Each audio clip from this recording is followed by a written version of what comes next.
morning, everyone. It's so exciting to officially launch Impact Philanthropy Africa. It's wonderful to be joined by all of you, Impact Philanthropy Africa members, prospective members, our partners, and media. A warm welcome to you all. My name is Patricia Mugambi Ndegwa. I am Head of Secretariat here at Impact Philanthropy Africa, and I'll be your moderator this morning. The theme of our inaugural conference is Building Back Better, Growing Philanthropy through Corporate Social Investing in Kenya. The main part of the virtual conference will be focused on presentations and discussions centered around understanding the environment with which philanthropy operates in Kenya, and more importantly, what are those opportunities and challenges for us to address to grow and catalyze both corporate and private giving in Kenya. Why is this topic important? Over the last decade, both corporate and private philanthropy in Kenya has grown rapidly. Despite COVID-19 affecting the global economy, and which could further disincentivize giving in Kenya, we've seen multiple stakeholders step up and give back in this time of uncertainty. What we want to do now is to act swiftly and decisively and capitalize on this moment so we can institutionalize and strengthen philanthropy in Kenya. To help us dive deeper into this topic, we have a great lineup of speakers coming from philanthropy, government, research, and legal backgrounds. I want to welcome and thank all of our speakers and also acknowledge our chief guest, Mr. Nzioka Waita, Chief of Staff in the Office of the President and Head of the President's Delivery Unit, joining us in this very important conversation that is part of the broader development agenda in Kenya. Some housekeeping. To the right of your screens, you will see a number of features that will allow you to chat, to ask questions, to review materials and documents in the handout feature, and to take our short survey poll to give us a sense of your thoughts and views on this forum. We would like to hear from you throughout this conference, so please continue to chat and send us questions. Please share your views, your experiences, your suggestions as we go along. It is now my pleasure to introduce the co-conveners of this forum, M-Pesa Foundation and the Children Investment Fund Foundation, CIF. Impact Philanthropy Africa has been established through the leadership and support of both these organizations, and I would like to thank both M-Pesa and CIF for their generous support and their leadership around this issue and informing Impact Philanthropy Africa Forum. To officially launch us and provide the official opening remarks is Mr. Les Bailey, Executive Director for M-Pesa Foundation, and Ms. Faustina Lane Nyame, Executive Director for CIF Africa. I want to welcome them both and invite them to address our participants at this inaugural conference. Welcome, Les and Faustina. Thank you. First of all, Impact Philanthropy Africa members, prospective members, invited guests and partners, the media, good morning to you all. Thanks, first of all, for making the time to attend the official launch of the Impact Philanthropy Africa Forum. Today is a momentous day indeed. I'm delighted to be here today as we welcome members to this important forum and to orient each other to the vision, mission and objectives of the forum. In normal times, we would have held this convening in person, but over the last year we've lived through anything but normal times, even before the advent of the current pandemic. The question of philanthropy's role in fostering social development was an important one. COVID-19 has only rendered that question more pressing and urgent. In terms of key objectives, I will consider today successful if we all, as a passionate collective, commit ourselves to the pressing challenge and opportunity of growing the philanthropic sector in Kenya. Let me make the following observations by way of setting the context for how the philanthropic journey has evolved over the years and why we wanted to be strongly associated with establishing this forum. Since 2014, there has been deep consensus on the need for formalisation of the Kenyan corporate social investment, the CSI sector, and the need for leading actors to take important steps to share their experiences and build alliances to deliver collective impact. Those of you who have been part of this journey, and there are many, would know that while there has been clear interest in growing philanthropy, this interest hasn't always been met with properly constituted, well-funded structures for organising membership, sustaining momentum, and driving the community towards a sense of shared purpose and measurable impact.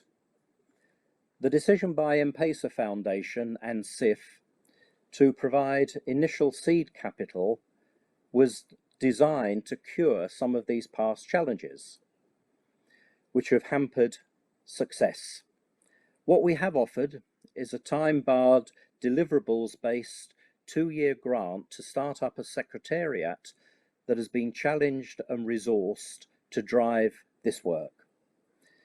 We're delighted that our initial grant has already resulted in the creation of a dynamic secretariat.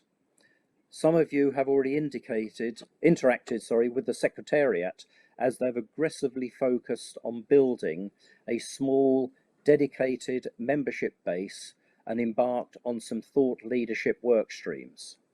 Today, we're gathered to officially launch Impact Philanthropy Africa. Allow me to emphasise that Impact Philanthropy Africa, while supported by CIF and the M-Pesa Foundation, does not belong to these two entities. Our vision is of a philanthropic collective supported by the resources, experience and talents of all members. In Kenya, corporate giving is still growing, and the vision of this forum is to increase the societal impact of corporate and private giving in Kenya, with a view to transforming lives by improving the social and economic status of Kenyans. The goal of this forum are learning and sharing of CSI innovations that have the potential for wider impact to the society. To be a platform for thought leadership for the growth of the CSI sector in Kenya and optimise the conditions for impact. And this forum is also a platform for identifying and pursuing key advocacy issues to influence policy and practice impacting CSI.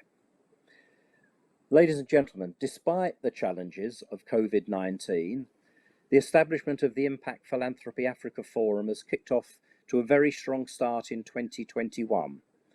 Currently, the initiative is on track as per the defined work plan and timelines. I would wish to recognise the following corporate members for responding positively to the call to join the forum, and I apologise if I miss anybody off. The Aga Khan Foundation, Coca-Cola East, Central and West Africa, Family Group Foundation, Gertrude's Hospital Foundation, I&M Bank Foundation, Johnson & Johnson Foundation, KenGen Foundation, Kenya Airways, Safaricom Foundation, and Stanbic Kenya Foundation. So thank you to all of those who have already made a commitment. While membership of this community will be exclusive and carefully controlled, it will be open to corporate entities which meet our membership criteria. So if you are on this forum and are interested in membership, please contact us. What we aim to achieve from this forum is an increase in corporate and private giving, a shift to more strategic CSI in Kenya, an improved regulatory environment, policy and regulatory changes with greater incentives for corporate giving, and sharing of knowledge and best practices. Ladies and gentlemen, it's important to note that as much as we are passionate about giving back to the society, there are challenges and obstacles that are limiting us from achieving our aim and promise to the community fully. These include lack of coordination and coherence, suboptimal policy and regulatory environment, short-term and disjointed initiatives, lack of common purpose and agenda, lack of accurate and relevant data and information on corporate giving trends in Kenya. However, we are committed to the public benefit and to the philanthropic purpose, and we are working to build a culture of corporate social investment and influence policy through advocacy and thought leadership. In conclusion, I would like to recognise the partnership between M-Pesa Foundation and the Children's Investment Fund Foundation, who are the current co-conveners of this forum, and we are delighted to be working with other like-minded organisations domiciled in Kenya, particularly all the founding members of Impact Philanthropy Africa who are participating in this virtual conference. I'd like to appreciate your efforts in pooling your resources, expertise and best practices, and for greater human transformation for improvement in quality of life. I would like to acknowledge all our presenters today and our keynote speaker, Mr. Nzioka Waita, who I've known for many, many years, Chief of Staff in the Office of the President and Head of the PDU. I hope we can strengthen the collaboration between government and the philanthropic sector as a key outcome of this conference in our collective effort to grow philanthropy in Kenya and beyond. Thank you very much, and I'll hand back to Patricia.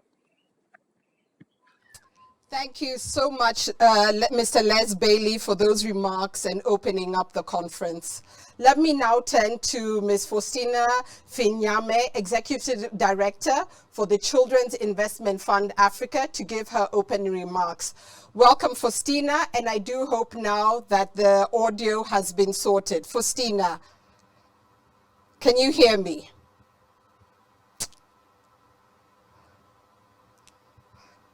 Faustina, we still are not able to hear you in studio. Please make sure your mic and audio is on.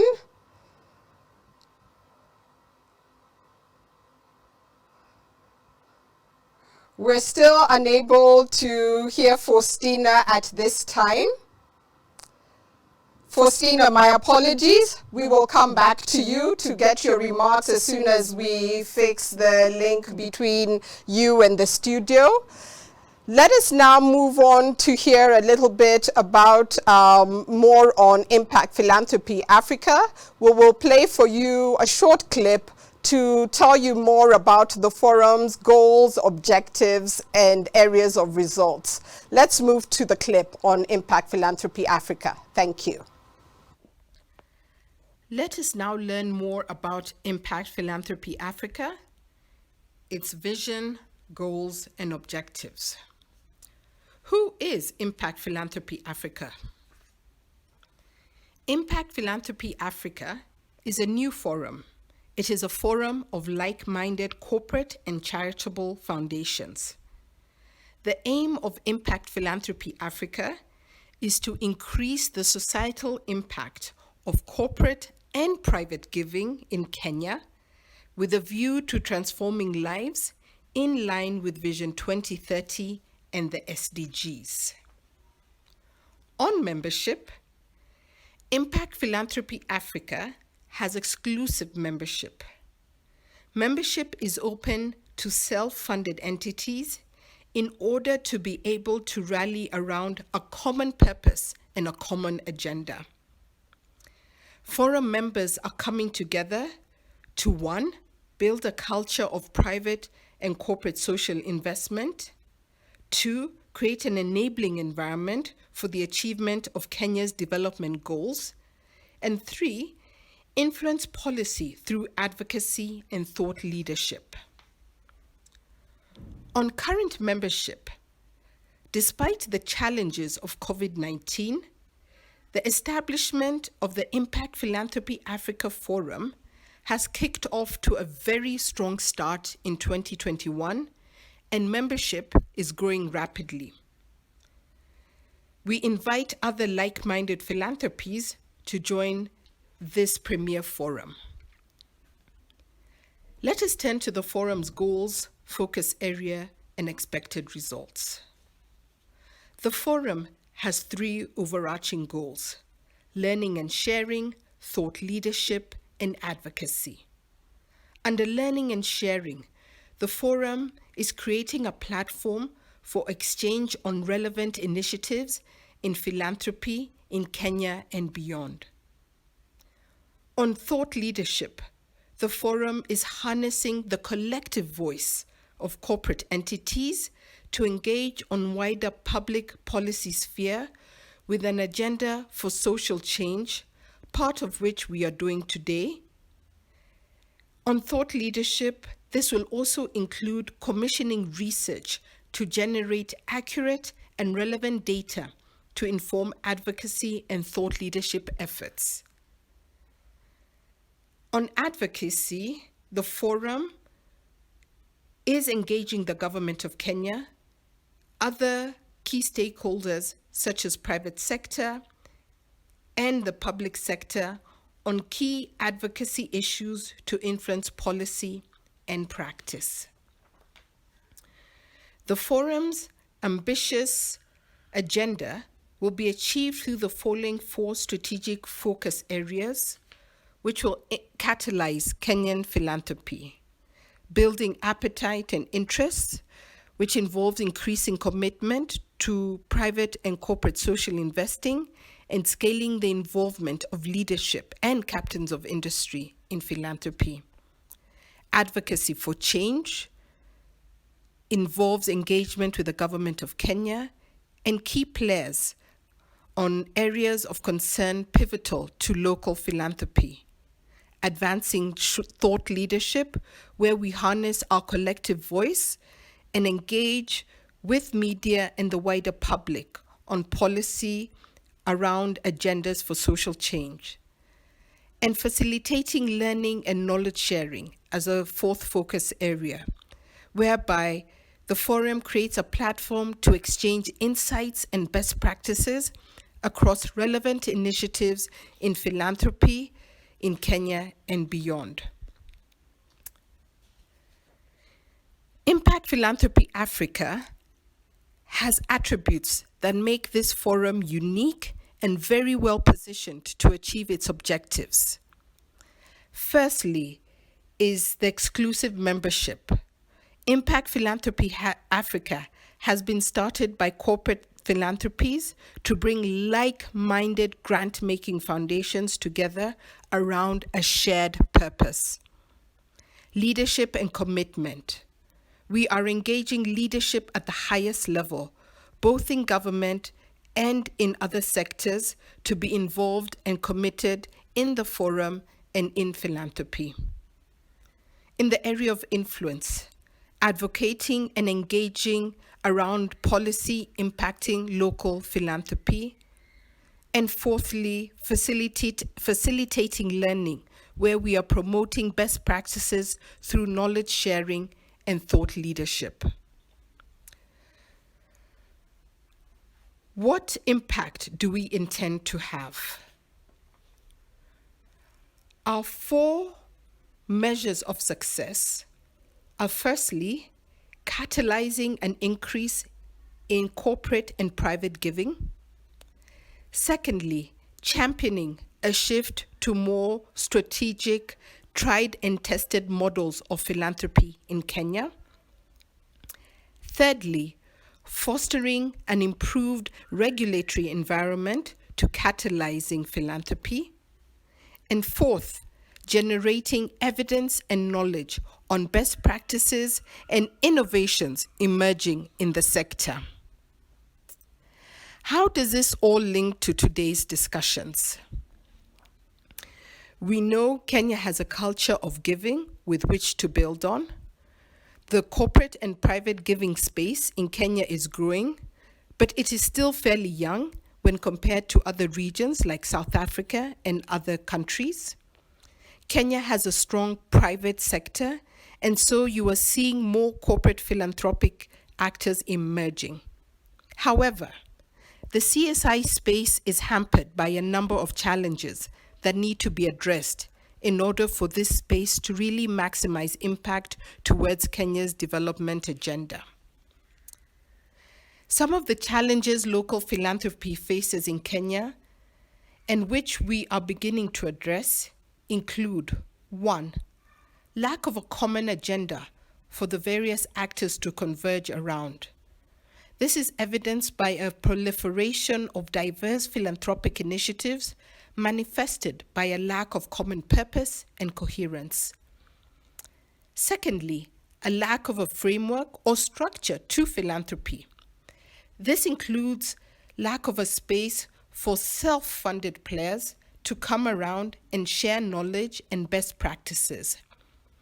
The lack of this common framework for philanthropy that spells out clearly the roles of independent, private, and corporate foundations and trusts makes the growth of philanthropy impeded. Thirdly, a lack of a conducive policy and regulatory environment to incentivize structured giving, which is the focus of today's conference.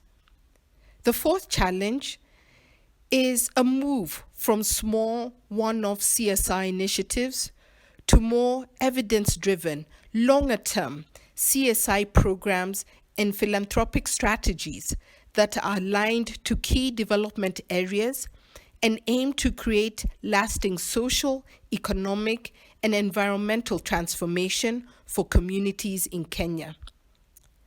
The absence of tried and tested models for corporate giving in Kenya, resulting in limited impact relative to potential, is something we must all address. And the fifth challenge, which is one of the biggest challenges of all, is the lack of consistent, up-to-date data and information on trends relating to local philanthropy. This makes planning and developing effective strategies difficult.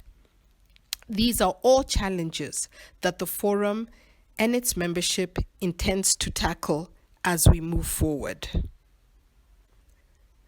To become a member and to learn more about the forum, please get in touch with us, visit our website, reach out to us on our various handles. We'd love to hear from you. Thank you. Let's move to our first panel discussion. To help us all get a baseline understanding and help unpack the issues involved around creating an enabling environment to incentivize philanthropy and more so corporate social investing in Kenya, we have three speakers: Dr. Rose Oronje, Ms. Wanjiru Ndwati Musembi, and Mr. Evans Okinyi. Dr. Rose Oronje is Director for Public Policy and Communications at the African Institute for Policy Development, AFIDEP, and she will be talking about the political and economic situation analysis of Kenya's philanthropic sector. Ms. Wanjiru Ndwati Musembi is Managing Partner at Havelock Ndwati and Company Advocates, and she will be bringing in the legal perspective, especially around the needed and ongoing efforts to optimize the policy and regulatory frameworks relating to philanthropy in Kenya. And finally, Mr. Evans Okinyi CEO of East Africa Philanthropy Network, one of our partners. He will be bringing in a regional perspective and the voice of the broader philanthropy sector around what else is needed and contributes towards creating an enabling environment that can stimulate investment in social development. Hello. Today, I'm going to be telling you a story about a tale in 2 acts. Sounds very dramatic, doesn't it? And I hope that you will enjoy the story just as much as I do. The story is about how we can better connect wealth coming from private individuals, wealth that comes from corporate institutions, to philanthropy, and the vehicle of connection between that wealth and philanthropy are trusts and foundations. Let's talk about some numbers, shall we? Today, as of 2020, in this country, there are at least 106 individuals who control about 3 billion worth of assets each. That's a total of about 318 billion of wealth that can be somehow rearranged and organized, and some of that can end up doing good in this country. That's not all.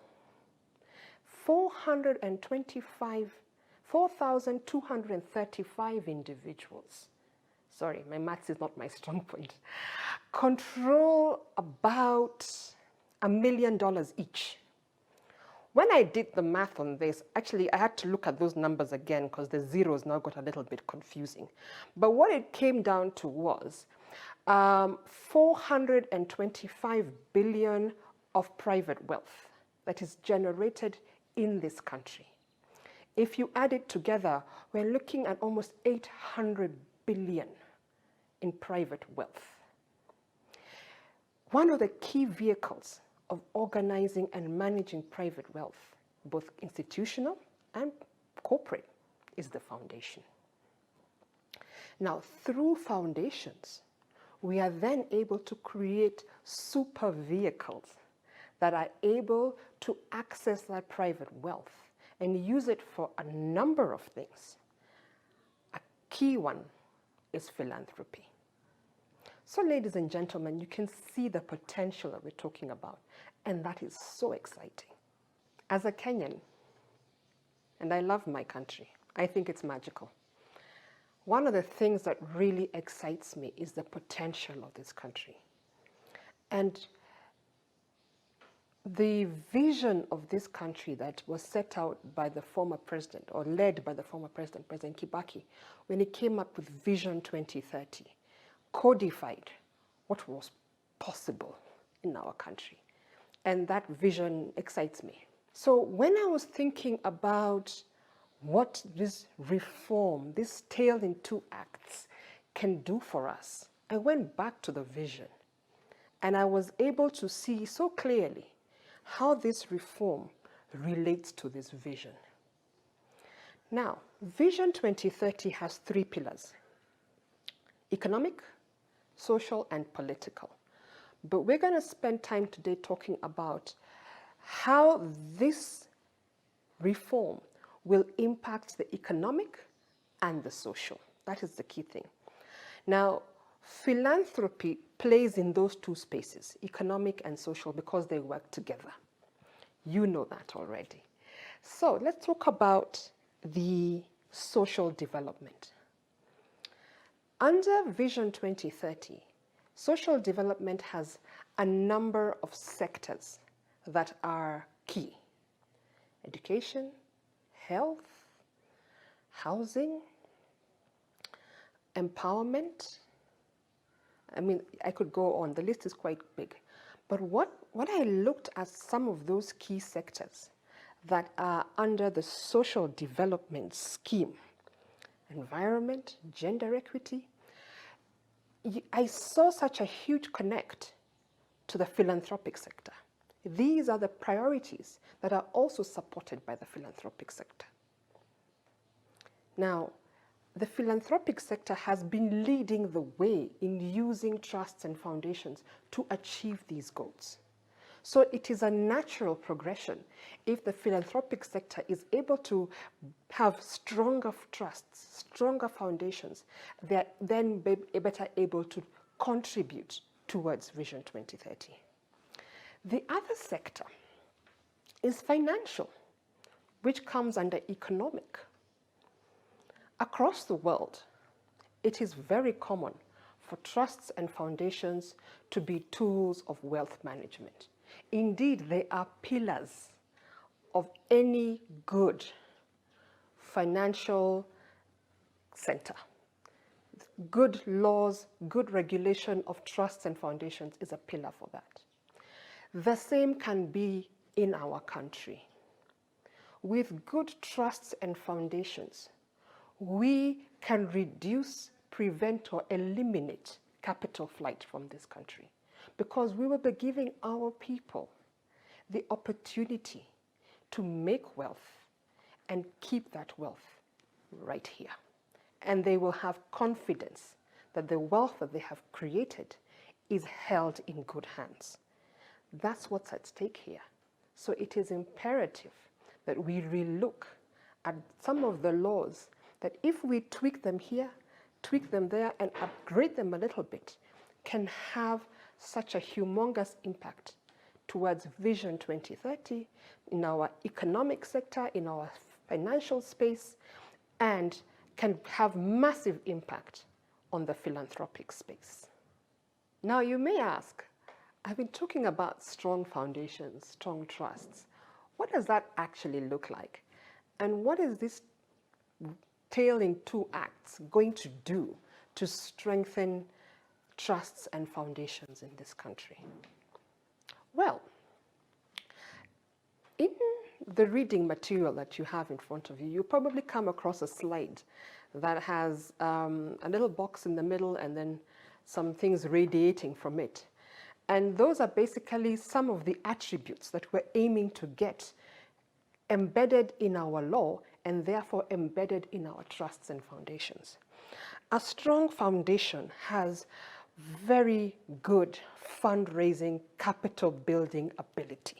That's the biggie, that's a big one. A good foundation has strong governance. It has well-run principles.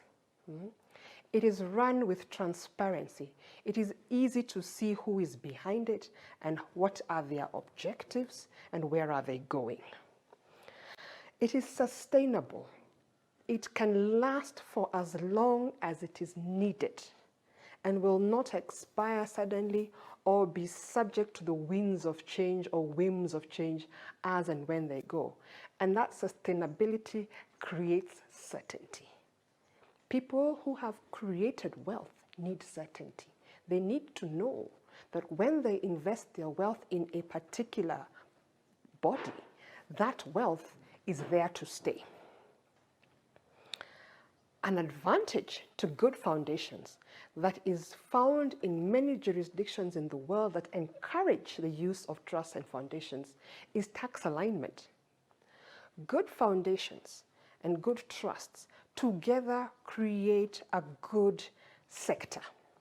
A well-run sector is able to interact with the government of the day and have a tax regime that encourages investment, that encourages philanthropy. And that tax regime, once negotiated, is a lot more stable than if you're having situations where individual companies, individual trusts and foundations are going to negotiate their tax regime one by one. So that's what we're looking at. That basically looks like we're trying to create these institutions.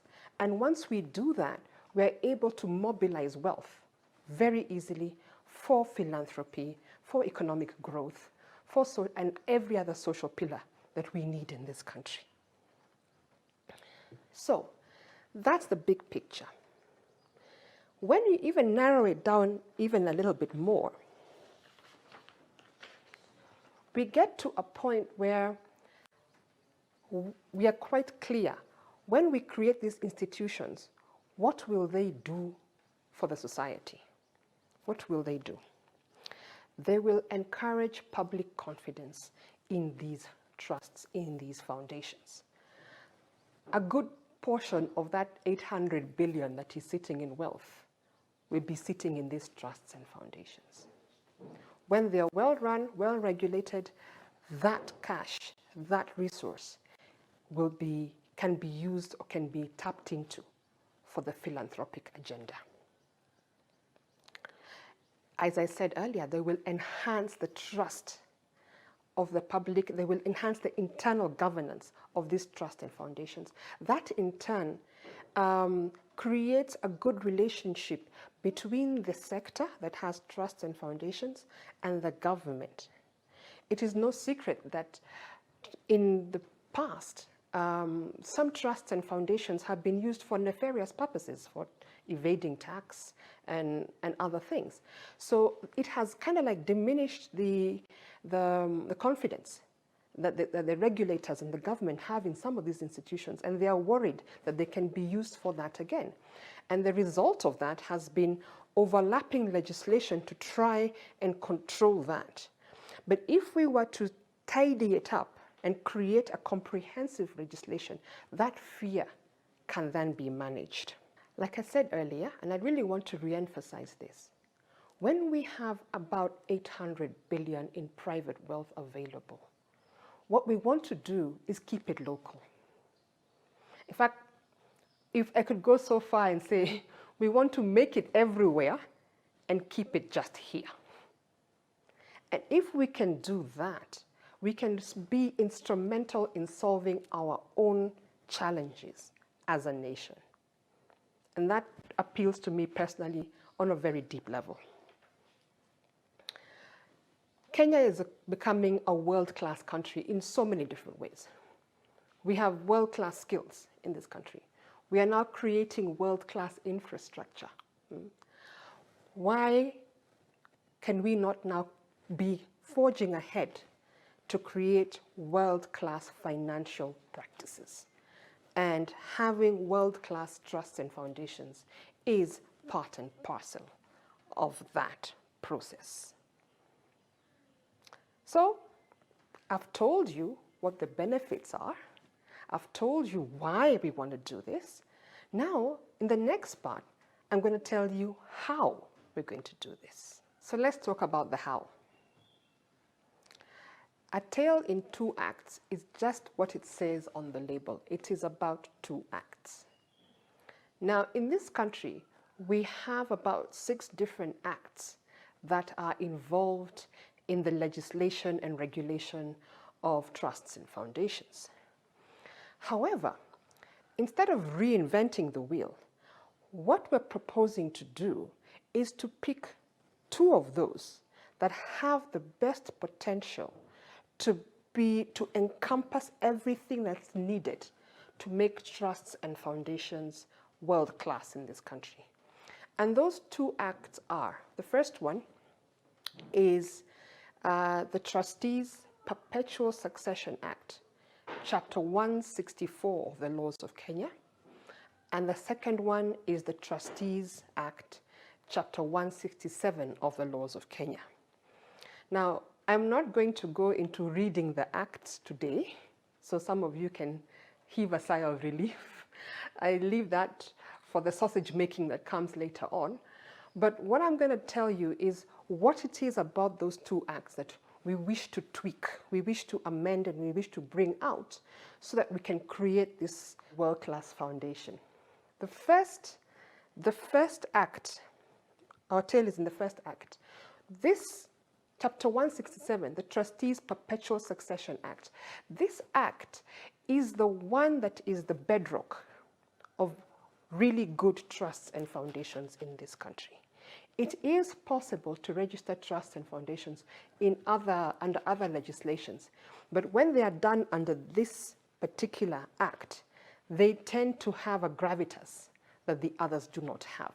But what can we do to make it better? What we can do to make it better, one, is to change its name, simple, and call it the Trusts and Foundation Act. That immediately draws the mind to the purpose of this act, and it widens the scope of this act.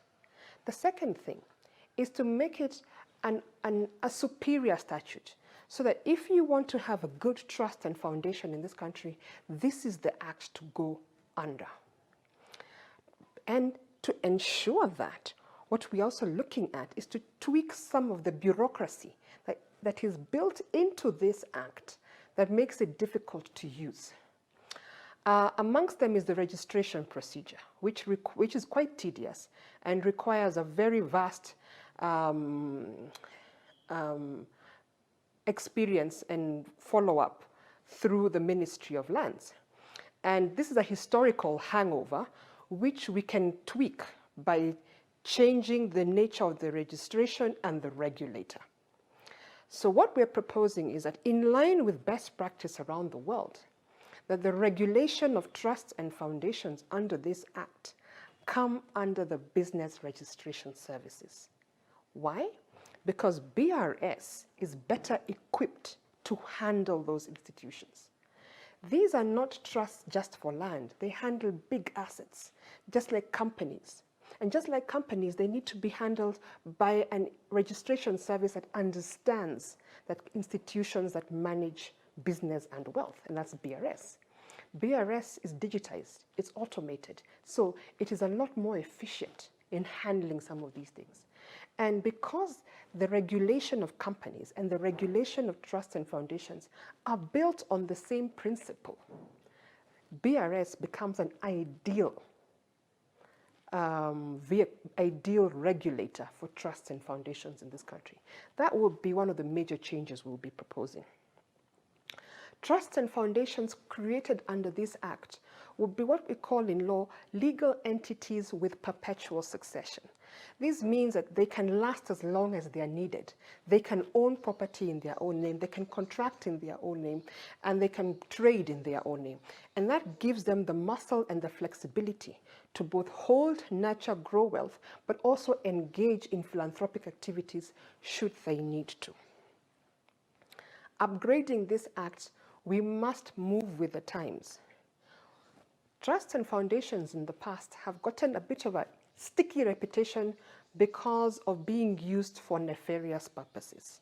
This can be easily remedied by including anti-money laundering and counter-terrorism financing provisions within the Act, which means that any trust and foundation registered under this updated Act would be required to meet high standards of AML and counter-terrorism financing, similar to what we are doing with our companies today. And finally, because we would have an upgraded registration and regulation system, we can introduce transparency and availability of information about trusts and foundations that are under this Act. That means anybody wishing to do business with this foundation or contribute to this foundation or interact with this foundation would be able to visit the registry and see who is behind the foundation and what does the foundation do, what is it empowered to do. That transparency inspires confidence. Confidence inspires investment, and investment nurtures and inspires giving. The chain becomes complete. That's the first act. Whew, it's a lot. But we're almost there, So now I'm going to talk about the second act, which is much shorter. The second act is the Trustees Act, Chapter 164. This is a pretty good piece of legislation, and it would require very little to bring it to world-class standards. But there are a few things we can do here. The idea here is confidence again. Many times with trusts and foundations, what is lacking is confidence in the people who are charged with the care of those trusts and foundations.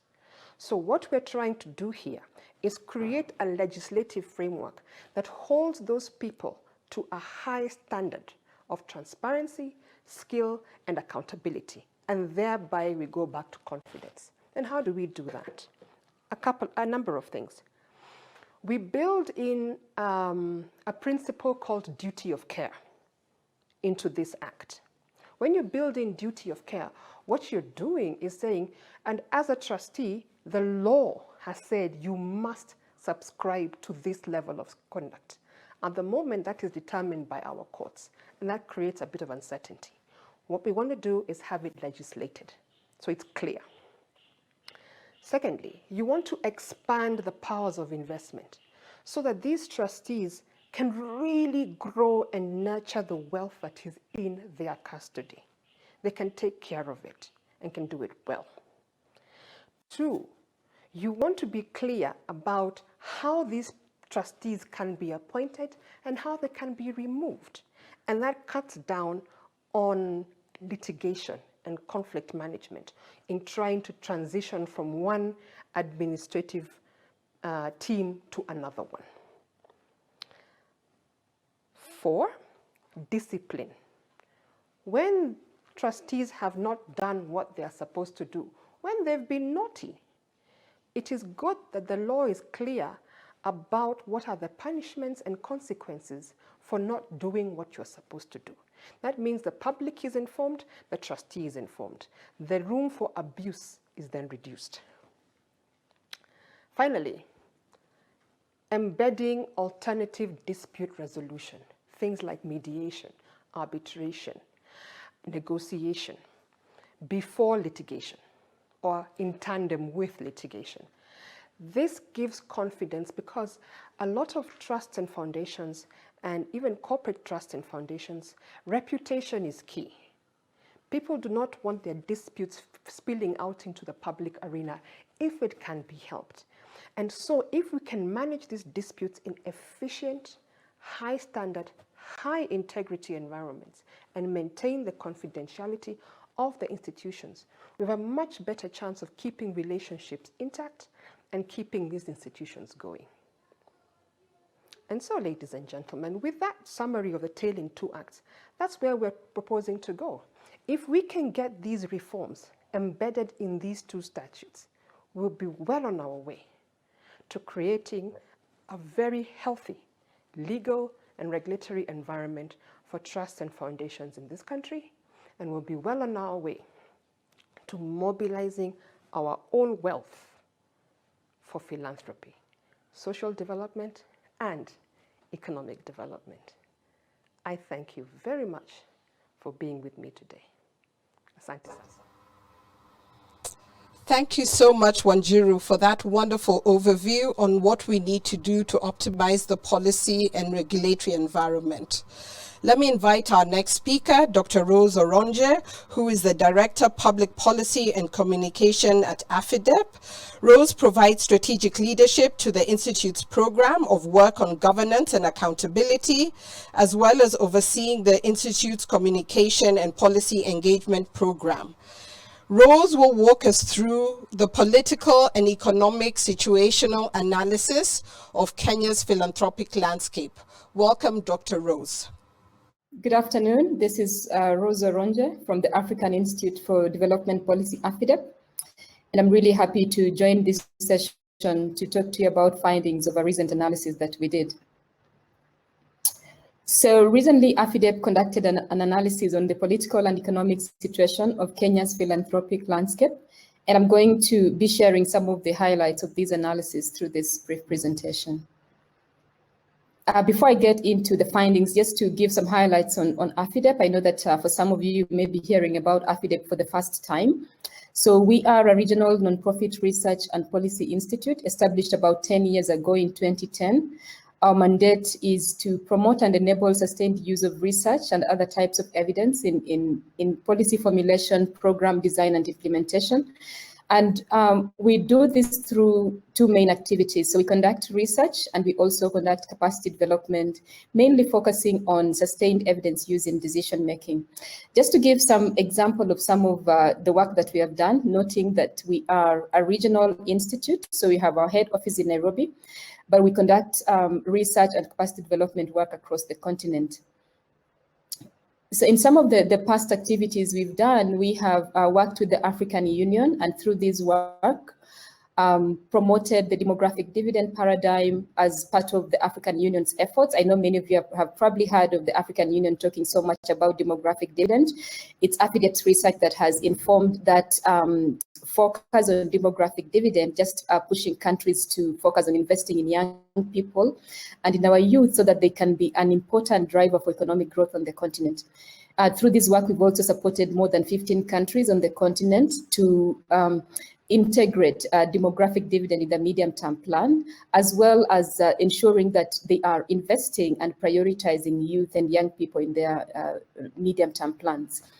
We've also done lots of capacity development. We've trained so far more than 1,000 civil servants across the continent, decision making, and we've also developed various tools to support government decision making within their work. And so these are just some examples of the work that AFIDEP has been conducting over the last 10 years. I'll now transition to just talking about the situation analysis. And before I move to the findings of these analyses, just to give us some background of where we are coming from.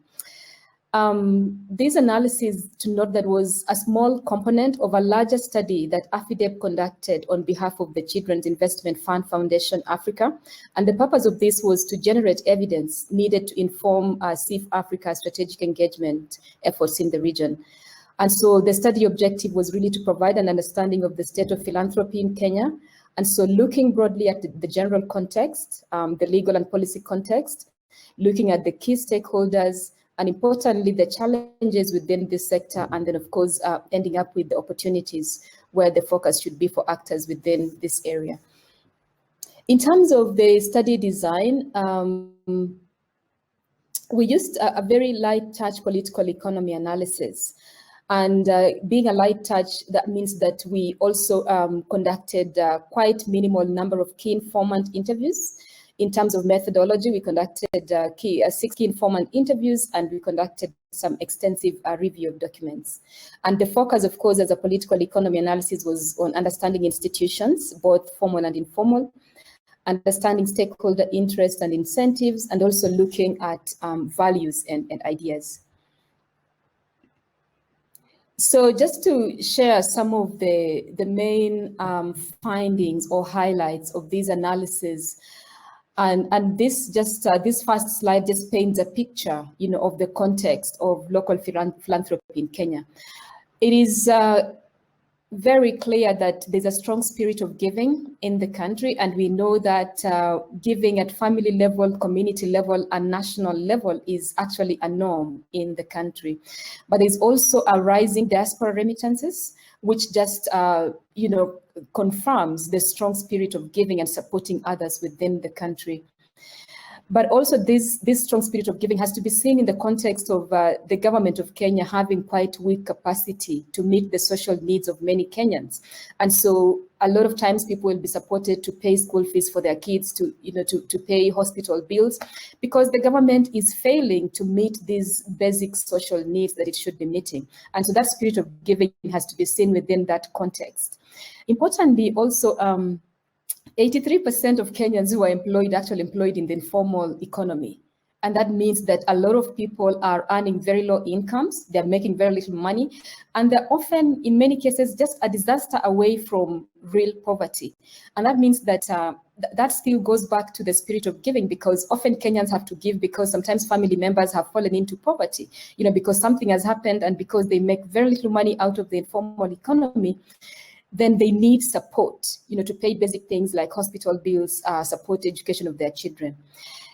There's also the issue of rampant corruption in the country, and that links back to bullet number 2, where I've talked about the government having weak capacity to meet social needs, that sometimes the public funds needed to actually provide or cover these needs disappear through corruption. And so often then families and communities have to come back and support others in meeting these social needs. Another important general point is fast emerging local and corporate foundation philanthropy. And that's partly why we are here. There are a good number of emerging local corporates which are establishing foundations to support or tackle basic development issues. And then finally, there is the changing donor funding environment. We know that a lot of the funders are actually looking more inwards. You know, they want to invest more in their own countries than invest more abroad. But also COVID-19 has complicated things. And so every government around the world is struggling, and many of them are cutting funding to poor countries like Kenya because they have to prioritize their own countries. But importantly, also Kenya was recently upgraded to a lower middle income country. And what that means is that our development aid coming from abroad has also been reduced because of that higher status of the economy. Moving on to more specific now, looking at the legal and policy environment, we found that there are various laws that exist in the country, and some of these have actually been put in place to facilitate or enable local philanthropy, but instead of doing that, a good number of them are actually inhibiting local philanthropy. And I've listed most of them here. This may not be comprehensive, but I've listed them here. I won't say much or even read through them here, because then in the next slide, I talk quite a bit about some of the gaps, you know, within this policy. So starting off with the Public Benefits Act, Public Organization Benefits Act of 2013. And this act was really put to enable an environment for NGOs to operate effectively. However, there are various concerns with this act, which was put in place in 2013.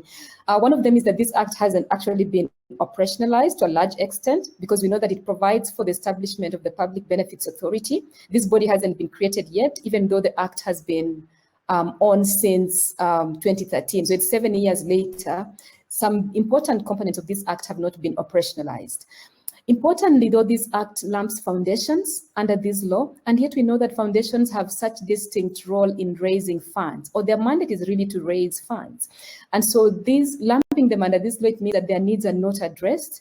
And so there's a need to have some reforms that will ensure that foundations have their own legal provisions that would facilitate them much better than lumping them together with NGOs. Of course, we know that there has been some tendency with the current administration to institute more restrictive measures on this through this PBO Act, and also there's need to align this act with the income tax as well. Looking at the income tax and the income tax regulations, so those are two different laws, and they have been put in place to provide a framework for charging and collecting income tax. But even here, we have some gaps or some concerns that need to be addressed. For instance, we know that the income tax does provide an exemption on cash, or only on cash donations to charitable organizations. And yet we know that donations usually are not just in the form of cash, they're in the form of cash, but also in form of other forms of donations. But however, this act does not provide for exemption on other forms of donations. There's also a need to look at how these laws are applied. For instance, they provide discretion to the commissioner, you know, to be the one proving the tax exemption certificates. And yet we know that sometimes this has been abused. And so there's need for some reforms in this area, but also the process takes very long. So it's too long and tedious, which means sometimes some actors just give up because it's not facilitating. Actually, it's instead inhibiting the process of getting a tax exemption certificate. Looking at the Value Added Tax Act, which provides a framework for imposing tax on goods and services imported or exported out of the country, we also know that the main gap with this one is the fact that it allows for tax refunds if taxable goods or services are of public interest. And so these are goods that are for charitable organizations. But again, the implementation by KRA is often very cumbersome and tedious, which means that this provision, instead of facilitating, actually becomes a hindrance because some actors just don't move forth with it. And then we have the Public Officers Ethics Act of 2003. And this we know that it was put in place because the government was trying to curtail public servants from using resources that sometimes are drawn from government coffers to be conducting harambes. And so it was ideally meant to address corruption, really, in some cases. But we know that there are many political leaders who still conduct harambes, even though we have this law in place, which means that this law, to a good extent, is actually not being implemented. And then finally, we have the Customs and Excise Duty Act, which empowers the commissioner to ascertain whether donations are to a charitable organization. And we also know that some actors from the interviews we did have said that, again, this becomes too cumbersome and tedious process to go through. And so instead of it being enabling, it actually becomes a hindrance. So these are just some of the gaps within the laws and policies that have been put in place to facilitate local philanthropy, but which, to a good extent, instead of this facilitating, they are actually inhibiting local philanthropy. So moving on to talk briefly about stakeholders. So we mapped some various stakeholders, and just on the left of my slide, there are broad categories of these stakeholders that we mapped during through this exercise. We have government, which of course the various agencies within government. We have local foundations. We have, of course, global donor or funding agencies. We have media, which is really important in raising public support and, of course, even contributions towards these activities. And we also, of course, have civil society. And these, we're stretching this to include community level self-help initiatives, which are quite common, but often operating very much in the informal economy, so to speak. So we have lots of chamas. We also have lots of circles through which groups contribute and support initiatives at family and community levels. In terms of priority stakeholders, so that actors in this space are not looking at everyone, when you think about the reforms needed, then you see that the government is an important stakeholder to be prioritized. And so we are looking at Parliament, which is the one that debates and passes laws. We are looking at the National Treasury, which is an important actor in terms of allocation, and of course, allocation of resources to important development issues. We have the Kenya Revenue Authority, we have the NGO Coordination Board, and we have the Unclaimed Assets Authority. So these are priority government agencies which are important for stakeholders involved in this area, especially if you're thinking about engaging to bring about reforms on the various policy gaps or other challenges that you are facing. We also, of course, have local foundations, which are important, and I've listed some of them here. We have the Kenya Diaspora Alliance, and we also have the East African Philanthropy Foundation. In terms of challenges, some of the challenges undermining the progress in this area, we have low levels of institutionalization of local philanthropy, noting that much of this often is not very well organized and often happens informally. And so it becomes a challenge in terms of having proper structures in place that would coordinate, promote, and strengthen local philanthropy. The high levels of corruption just means that it undermines public trust, for people to actually give. I've talked about the inhibitive legal and policy environment, and of course the civil society infrastructure in the country is not very well developed to promote accountability. So if people are not assured that the monies they're giving are going to be spent well, that we have clear accountability mechanisms, then they won't be able, or they won't be willing to give as much. And so the civil society needs to be strengthened to be able to hold governments and even foundations to account for some of the money that is given. And then, of course, the effect of COVID-19 means that a lot of the people who are giving, like foundations, have been struck and they're losing money. And so that means that the monies they're able to give towards local philanthropy are also going down. Finally, I'll talk about, just very briefly as I wrap up, some of the opportunities that we see in this area. There's the emergence of digital platforms for mobilizing local resources, and we've seen this used, through various initiatives to get citizens to actually contribute towards various causes that touch on families, touch on communities, and touch on social development issues. There is also vibrant and growing corporate philanthropy, which means that the opportunities to network and put resources together, kind of work in synergy as foundations to tackle some of the persisting development issues in the country. We also have many CBOs operating mostly at community level, which gives opportunity for community level initiatives, for reach and mobilization of communities to use some of the resources raised to tackle social development challenges at community level. And then there's the growing number of high net worth individuals in the country. The numbers, of course, are still low. So in 2018, these were put at about 9,000. And they are projected to reach about 11,000, 12,000 in 2023. So these people, this number of high net worth individuals is growing, which means that there's opportunity to be able to raise funds from them as we continue to increase the numbers. In terms of still on opportunities, we also have the devolved governance, which means that stakeholders in this area have opportunity to work with county governments and even pair up or match up county government investments, particularly county governments that are focused on important social development issues, like providing access to water, providing access to hospital care or health care, expanding access to schooling. So a lot of county governments are keen, particularly in some neglected or counties that were formerly neglected through early investments. There are opportunities there for philanthropic organizations to partner with county governments to support development at that level. There are also existing platforms for networking. So we have the East African Philanthropy Network, we have the Kenya Community Development Foundation, which provide opportunities for actors in this sector to network as well as work more together than have duplication of efforts. There is also a very well-organized diaspora platform, which also provides an important way of engaging Kenyans who are abroad, but who are committed to sending monies to support their families and communities. There's the changing donor environment. I talked about this at the start, but it means that there is more need, for local philanthropy to fill a gap that was being filled earlier by foreign governments or foreign donors. And then the rising public debt in the country means that the government will actually have no resources or very limited resources for investing in providing services to the public. And so it also means that there's now a gap that could be filled by philanthropic organizations to be able to meet the basic needs of Kenyans in the country.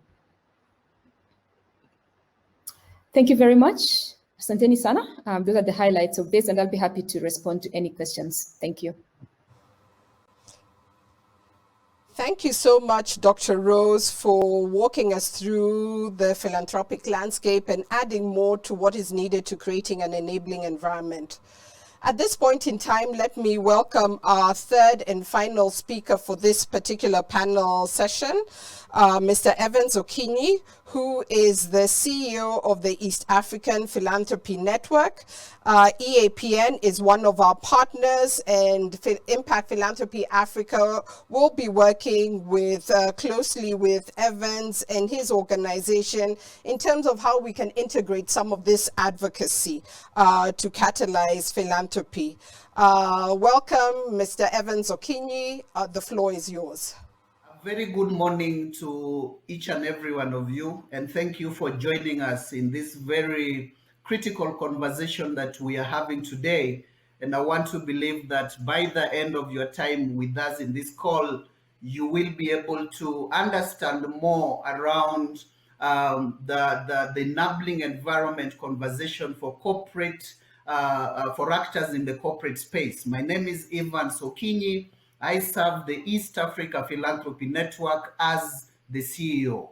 Allow me to take just 1 or 2 minutes to give you a brief around what EAPN is and what we do as an organization. I'm glad to see some of the members of the network in this meeting today. We are a voluntary membership organization that brings together trusts and foundations in the East Africa region that promote local giving.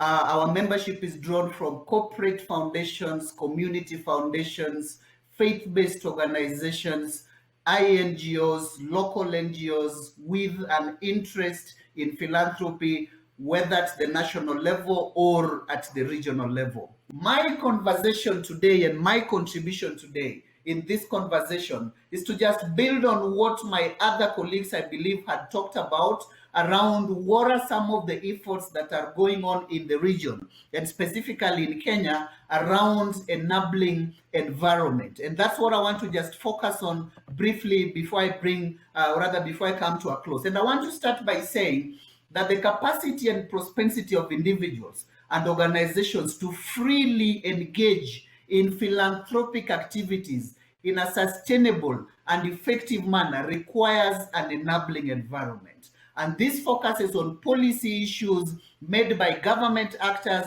but also considers our cultural and social political practices as a people. You know, the historical, social political practices, our traditions, the resources within our dispersal, the legacies that we build as individuals, as institutions. This can potentially motivate whether individuals who are philanthropic in nature. This will definitely mold their behaviors and further the development of philanthropy. If you look at Europe and America, North, the developed economies, the philanthropic contribution in the growth of those countries was and will always be at the center, at the core of their development. And so when we talk about enabling environment, and we look at some of the factors that we'll be conversing around today, and I want to start by saying that an enabling environment for philanthropy will be one that creates, recreates, facilitates, promotes the flow of energy between people and builds trust.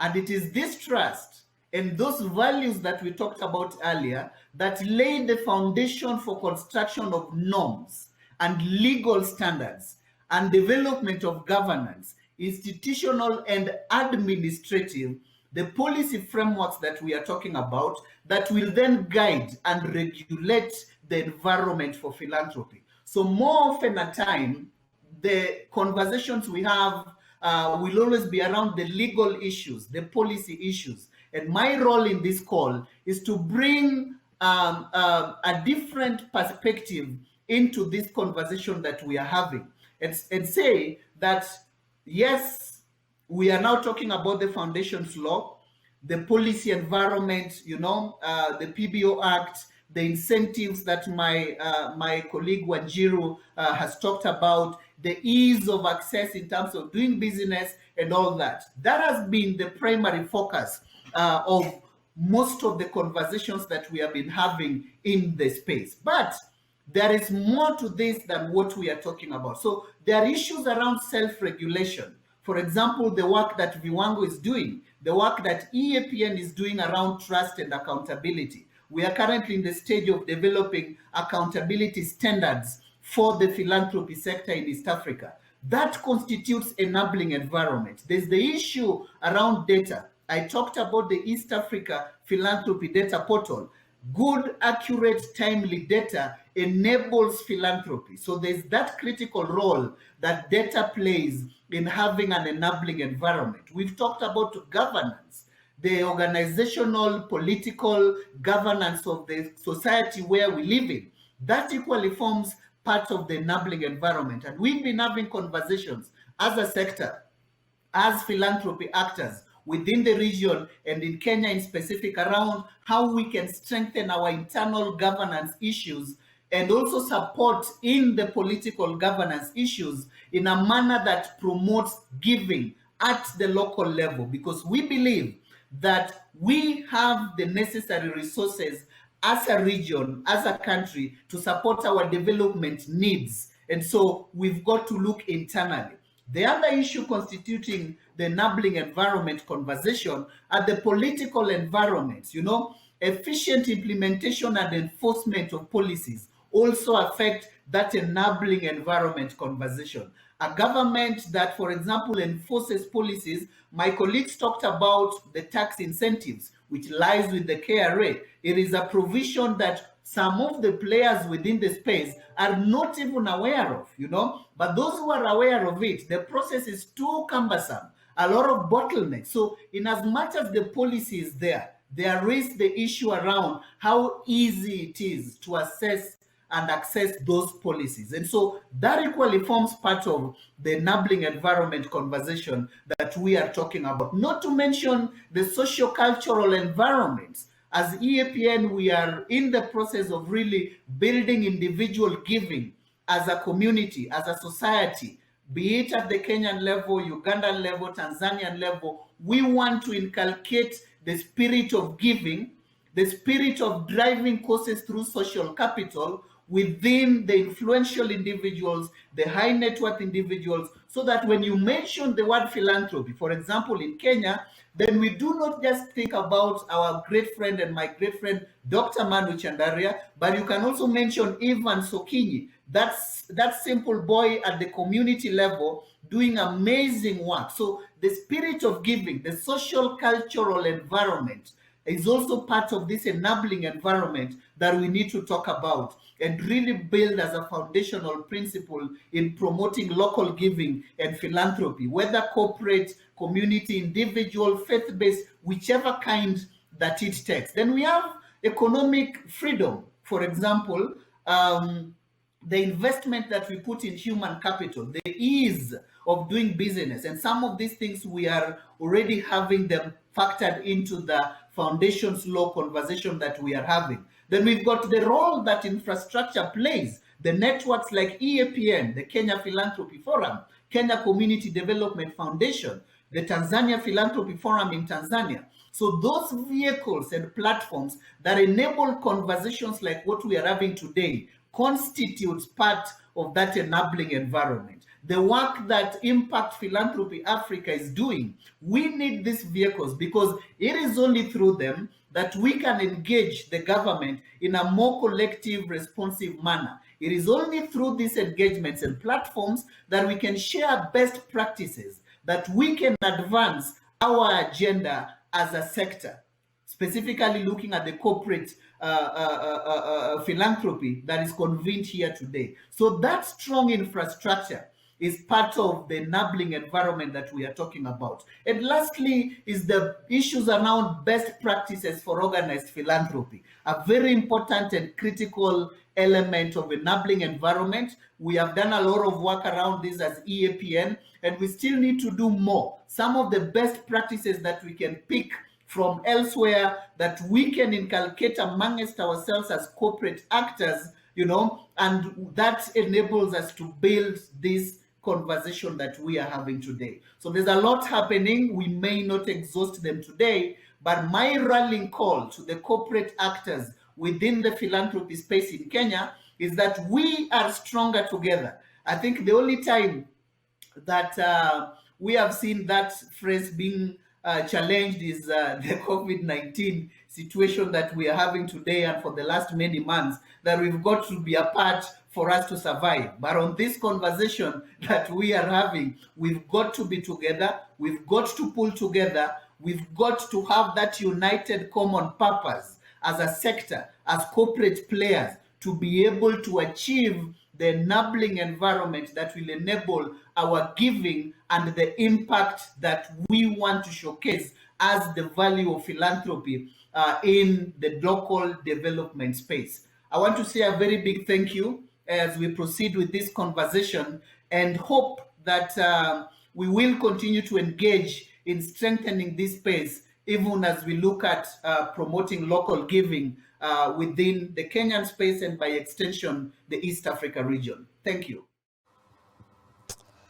Thank you so much, Evans, for those remarks and for adding more into what else contributes towards an enabling, creating an enabling environment for philanthropy to grow, and also bringing in the voice of the broader philanthropy sector that you represent, including community, faith-based NGOs and SEOs to the corporate philanthropy space. We want to now move to Q&A. I want to encourage all our participants who are on the virtual conference this morning. We want to continue hearing from you. please send in your questions and answers as I begin to direct them to our speakers this morning. Continue to chat using the various features that you have on the right-hand side of your screens, and take the poll. We want to hear from you, your thoughts around this virtual conference, your thoughts on future topics, and how we can help meet your needs and grow the sector. So please send in your comments and your questions throughout the morning.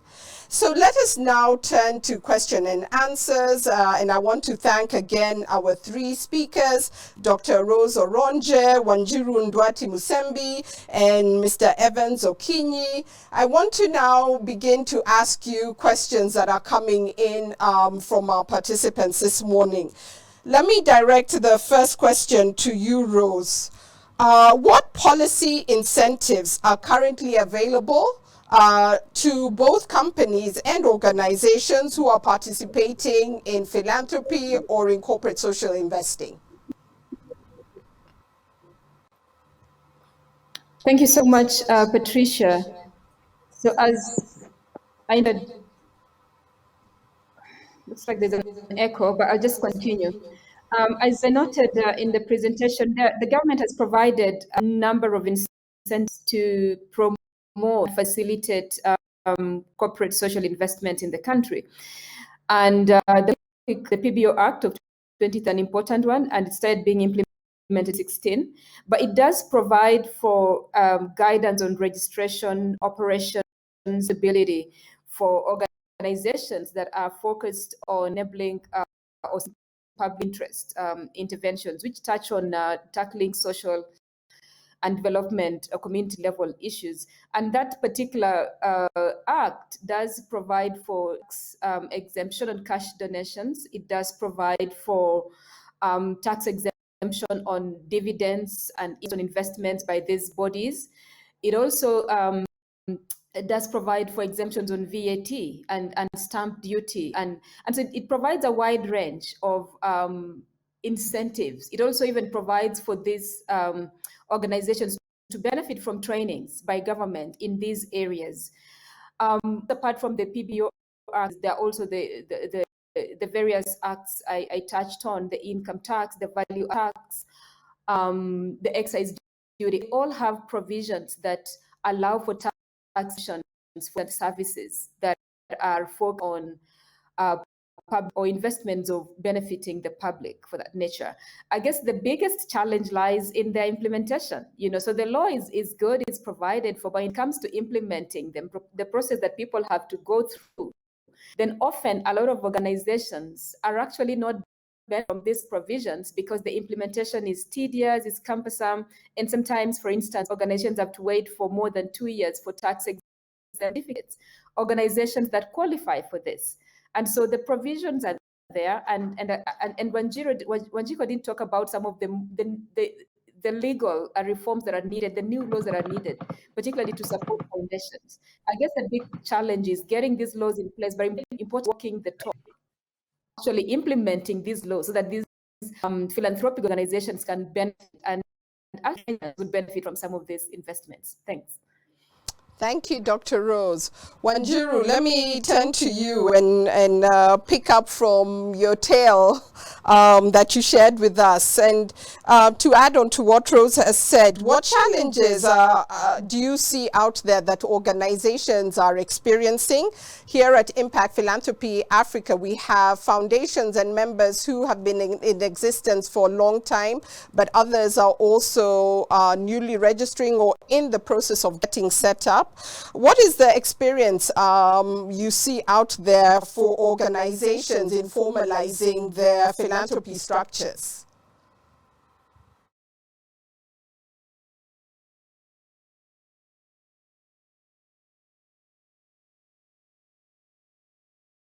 I can't hear you, but I'm going to assume you... Can you hear me now? Yes. Great. Thank you, Patricia, for having me today, and thank you for giving us the opportunity to have this discussion. Some of the key challenges that I think every type of institution has experienced when it comes to formalizing their CSI structures and setting up institutions or organizations for giving. Number one, I would say, is the confusion that currently exists within our legal framework. And that we have a multiplicity of statutes. And I think Rose in her presentation touched on them. Last count, the number of statutes that deal, legal regulations and laws that deal with the philanthropic space are probably between 6 and 10. That's just way too many and causes a lot of confusion. So there's a first step is what is your regulating law? What is your principal compliance statute? So we need to tidy that up and create a systematic and easily identifiable system of legal regulation. That's critical.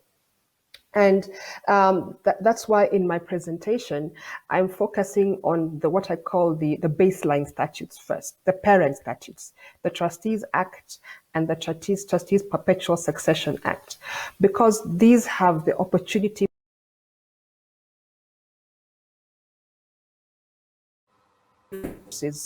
to philanthropy and then provide the foundation for giving. So we need to clean up the legal scenario and avoid the complication. With the complication comes a lot of bureaucracy. There is oversight upon oversight, sometimes conflicting oversight. We have under the NGO Coordination Act, you have the NGO board, which is supposed to be looking at NGOs. At the same time, for foundations, you have some are under the Companies Act, and then you have some and are regulated under the Ministry of Lands because of the statute that they are formed under.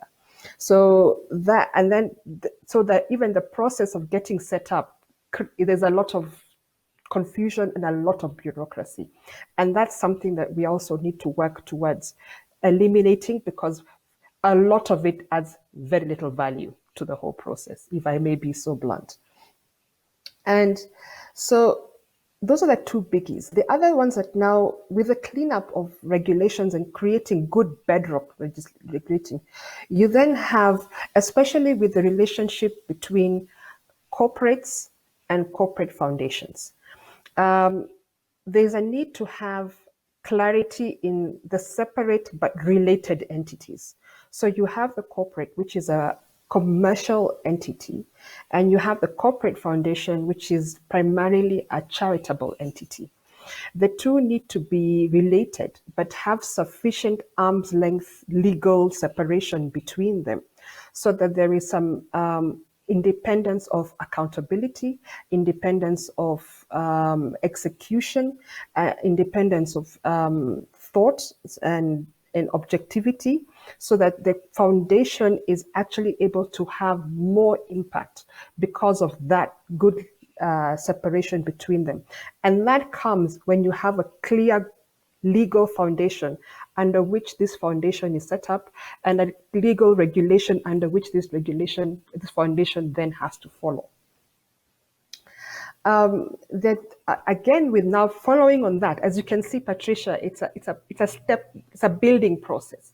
So following, when you have good laws, good registration processes, clear independent structures, the final layer is now governance and administration. And this touches on things even Evans was talking about and Rose has talked about. The need to have strong governance, not just within the wider country as well, but within the philanthropic entities and organizations themselves. And when you again have a lot of different statutes doing different things, the net result is a weakened governance structure because of that confusion. But when you have clear legal foundations for this, it is easy to build on that, to have strong internal governance, strong accountability, transparency, and availability of information. So in a nutshell, the whole ecosystem, Patricia, is related. When the challenges are universal, they stem from lack of a seriously stable foundation, And that I believe that the law should be the bedrock of everything. Everything starts from the law. So when you have a good law that creates a good foundation, you're then able to build efficiency by removing the bureaucracy. And then you're then able to build such an arm's length relationships that allow for these foundations to have a broader level of impact. And then finally, you're able to build good internal governance that creates sustainability. That's what we're looking for in that legal framework. Thank you, Wanjiru, for unpacking that even further. Mr. Evans, let me come back to you. And you have a very unique perspective from the broader voice in philanthropy and the region. What can we learn from what is happening regionally? Thank you, Wanjiru. Can I confirm that you can hear me? I can hear you. Thank you so much. I think allow me start by saying that in the East Africa region, Kenya normally in most of these conversations that we are having today, we are normally a little bit better than our other brothers and sisters across the border. But I'll share with you what I've seen work in those countries, because there's always a lesson to learn from everyone. And I'll also share with you what has worked in other economies which are doing much better and that we can learn from in the conversation that we are having today. And topping that list is one very crucial factor that we have to put into consideration, and that is what we call cross-sector engagement. It is a fact that the private sector cannot stand alone. The private sector needs the government. The philanthropy space, looking at the other actors in the space, equally cannot stand alone. So there needs to be a very close cross-sectoral engagement across within all the actors that are involved in the development spectrum. For example, in the East Africa region, Kenya in specific, we've put a lot of concerted efforts to have very structured philanthropy government engagements, philanthropy private sector engagements, amongst many others. And one of the cases globally which has worked so well in this is the country called Germany, where there is a good practical case study that we can learn from in terms of how these three arms of government can work together in a manner that easily facilitates even the enabling conversations that we are having today, in ensuring that they are impactful and they enable the giving that we are talking about, whether corporate, community, whichever form that you can look at it. The second thing that has that we can pick from outside here is what we call the internal sectoral regulations. So the philanthropy space in itself must inspire confidence, whether from the government or from the public that we continually engage and that we work for. That confidence has to be inspired. How do we do this? A lot of efforts towards encouraging transparency and accountability within the sector, a lot of efforts to ensure that our governance structures as a sector works, because until then the other issues that we can talk about around how we engage the government and how we engage with other arms of development will still be a mirage. So a stronger sectoral governance structures. And that's why earlier, excuse me, I mentioned around the work that Viwango is doing with the EAPN, the work that we are doing at EAPN around promoting accountability and anti-corruption measures within the sector itself. Most of the time, people think that these things are only with the governments, but we have an internal sectoral responsibility to play in dealing with these issues. The other thing is around data, data for engagement. What I've learned from across the region, and I think Kenya, we've not done so well on this. You look around and you ask yourself the role that the government plays in development. The data is there, everything is so clear. You look at the other actors, very clear. But when you come to the philanthropy space, then there are struggles in terms of how do we showcase our contribution to national development processes. And so there's that critical role, and a lesson that we can learn from other entities, other countries, and bring into this country as we have this conversation around the role that data plays in facilitating these conversations that we are talking about. I think for the interest of time, I'll just mention two more. That's around pulling together as actors. What I've seen as a primary factor in pushing these conversations that we are having is around all entities coming together, all entities pulling together to ensure that we drive a common agenda. And this is around SDGs goal number 17, that we all have to break our silos and work together in a concerted, strategic manner to ensure that the development goals that we are pursuing, whether as corporate entities or as the government, or whichever other entities you can mention, all move towards impact. And lastly is the role that the media plays, and you cannot separate media and the public in the current digital age. And so we've got to learn from these countries and across the region. This has not worked so well across the border, for example, in Tanzania and Uganda, but we've done so well in this. But because we want to learn, this has worked so well in other countries that the citizens, are now watchdogs of what is happening. And for us to showcase our contribution, we've got to build trust in them. We've got to work very closely with the media in championing our development agenda. I think, Wanjiru, I'll stop there for now. And Patricia, I'll stop there for now and give it back to you. Thank you, Evans, for that. I just want to remind our participants, please continue sending in your questions and answers, and we'll try and answer them. One of the questions is with regards to access to the presentation and the information that is being shared. This is to say, yes, this will be all available on our website following this virtual conference. You'll also find some of the materials already uploaded in the handouts feature on the virtual conference on your screens. We have a question to Wanjiru from one of our members, Mr. James Gatere from Family Group Foundation. Wanjiru, how far are we with the 2 acts? Can we look forward to have them in place in a year's time?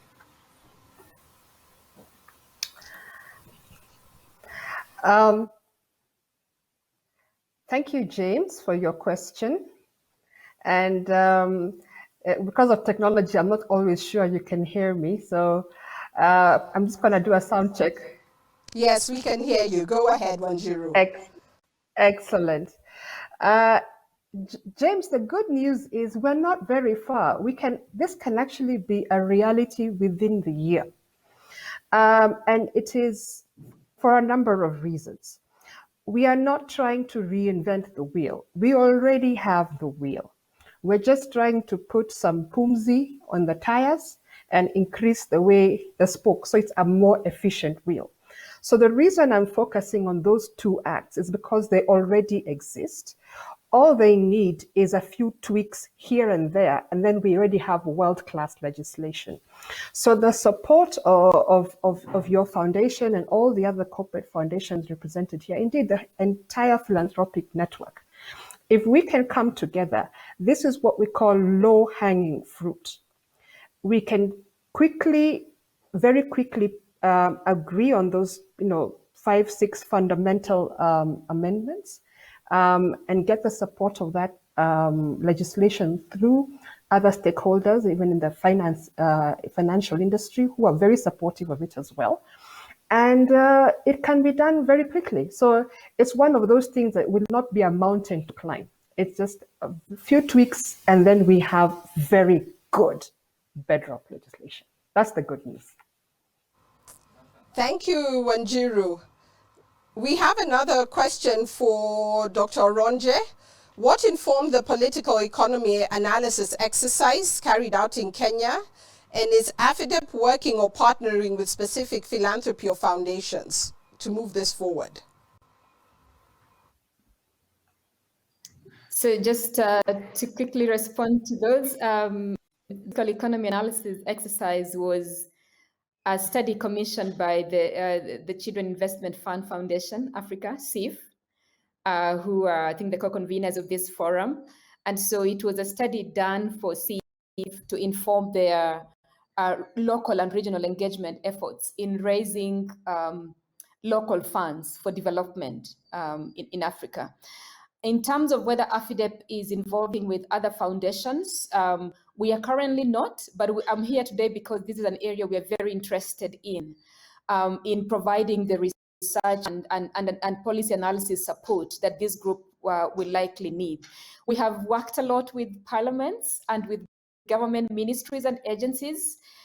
We haven't worked a lot with the private sector or the local philanthropy body, but I'm here because this is an area we're very interested in and happy to have conversations around how else we can be of support in linking to research and evidence, and especially data that I think Evans has talked about, the need for data in this area to inform better decisions and of course, the initiatives that we move forward in implementing. Thanks.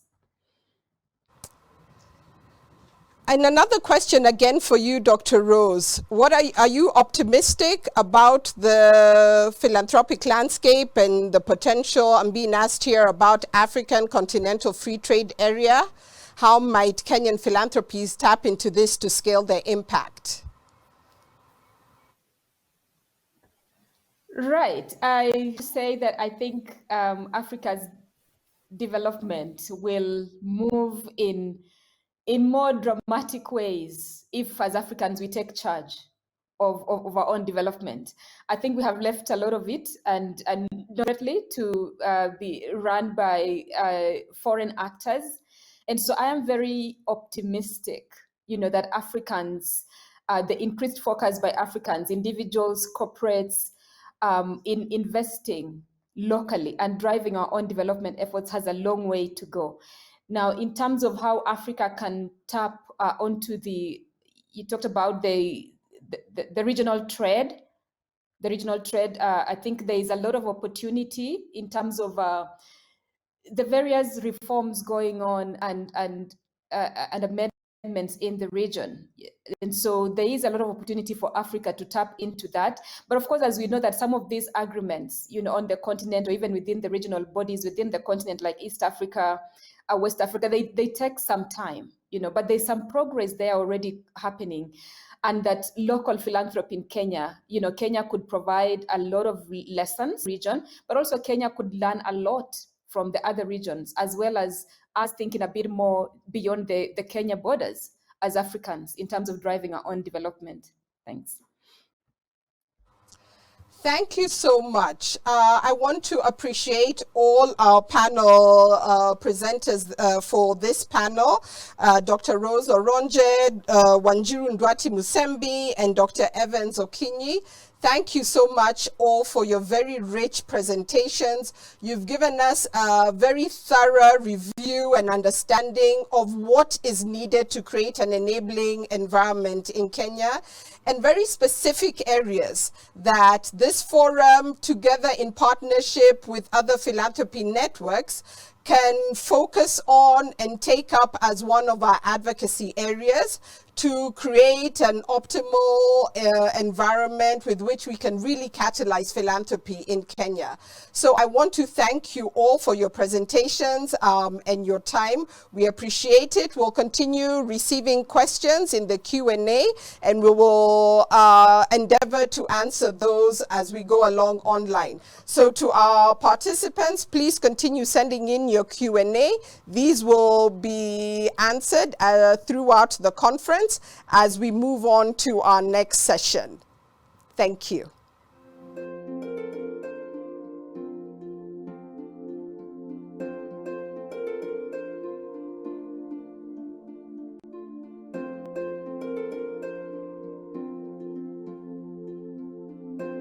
It is my pleasure to present and welcome our second and final speakers, who will build on what has been shared earlier and offer their unique perspectives on and further insights around catalyzing African giving and how we can champion the continent's agenda on social development. Our first speaker is Ms. Faustina Fininyame, the Executive Director for CIF Africa, and Faustina will be bringing insights from the philanthropy and foundation perspective, and in particularly share the case study from CIF through their For Africa by Africa program for sustainable change. We will then end with our keynote speaker and guest, Mr. Nzioka Waita, Chief of Staff in the Office of the President and Head of the Presidential Delivery Unit, PDU. Mr. Nzioka will speak to us about the opportunities for government and Kenya's corporate philanthropic sector to support and leverage government funding and local philanthropy around shared development agendas, and how we can nurture an enabling policy environment for Kenyan philanthropy to grow. Welcome, Faustina, and welcome our keynote speaker today, Mr. Nzioka Waita. Perfect. It's wonderful to be here this morning, and thank you so much for you and your team for putting on such a professional and insightful conference. I think many of my colleagues who've spoken before me have talked about, the regulations, how governments, can support philanthropy, whether it's in the diaspora or on the continent itself. I want to spend some time really talking about the people we want to reach, the people that really matter in this conversation. And so, slide one, can we go to slide one, please? Perfect, thank you. So let's go to the next slide. So for those who don't know much about CIF, the Children Investment Fund, we are private philanthropy that's been working in Africa for the last 15 years. And we have offices in London, in Beijing, in Addis Ababa, and of course in Nairobi. And our critical work that we do is through our partners. It's work from adolescent reproductive health to maternal, neonatal work, NTDs, and WASH, water and sanitation. And we're the biggest funder of climate change in the world. We're the private philanthropy that funds climate change in the world. Next slide, please. So why am I showing you this particular slide? Which, it's just, overwhelming the amount of information that's on this slide. You can see that it's a heat map, right? All the major critical issues that Africa will face in the next 10 to 20 years is globally, Africa is showing up as red. When it comes to hunger, when it comes to population, when it comes to access to clean water, when it comes to girls' education, and when it comes to climate changes, Africa is red. And that is a challenge for all of us, for our children, for our continent. And so what does a private philanthropy like CIF feel that we can contribute to this changing environment, these critical issues that, if we don't arrest now, there will be no future for Africa? Next slide.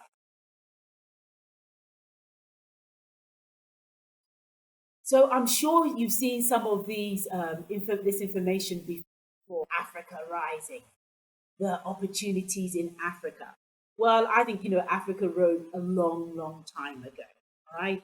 And but I think what's important to really communicate from this slide is that when it comes to, we have the biggest opportunities globally. If you look at where the biggest growth is, if you look at where the population is growing, right now on our continent, 19% of the youth population come startling statistic. By 2030, 42% of all youth will be coming from this continent.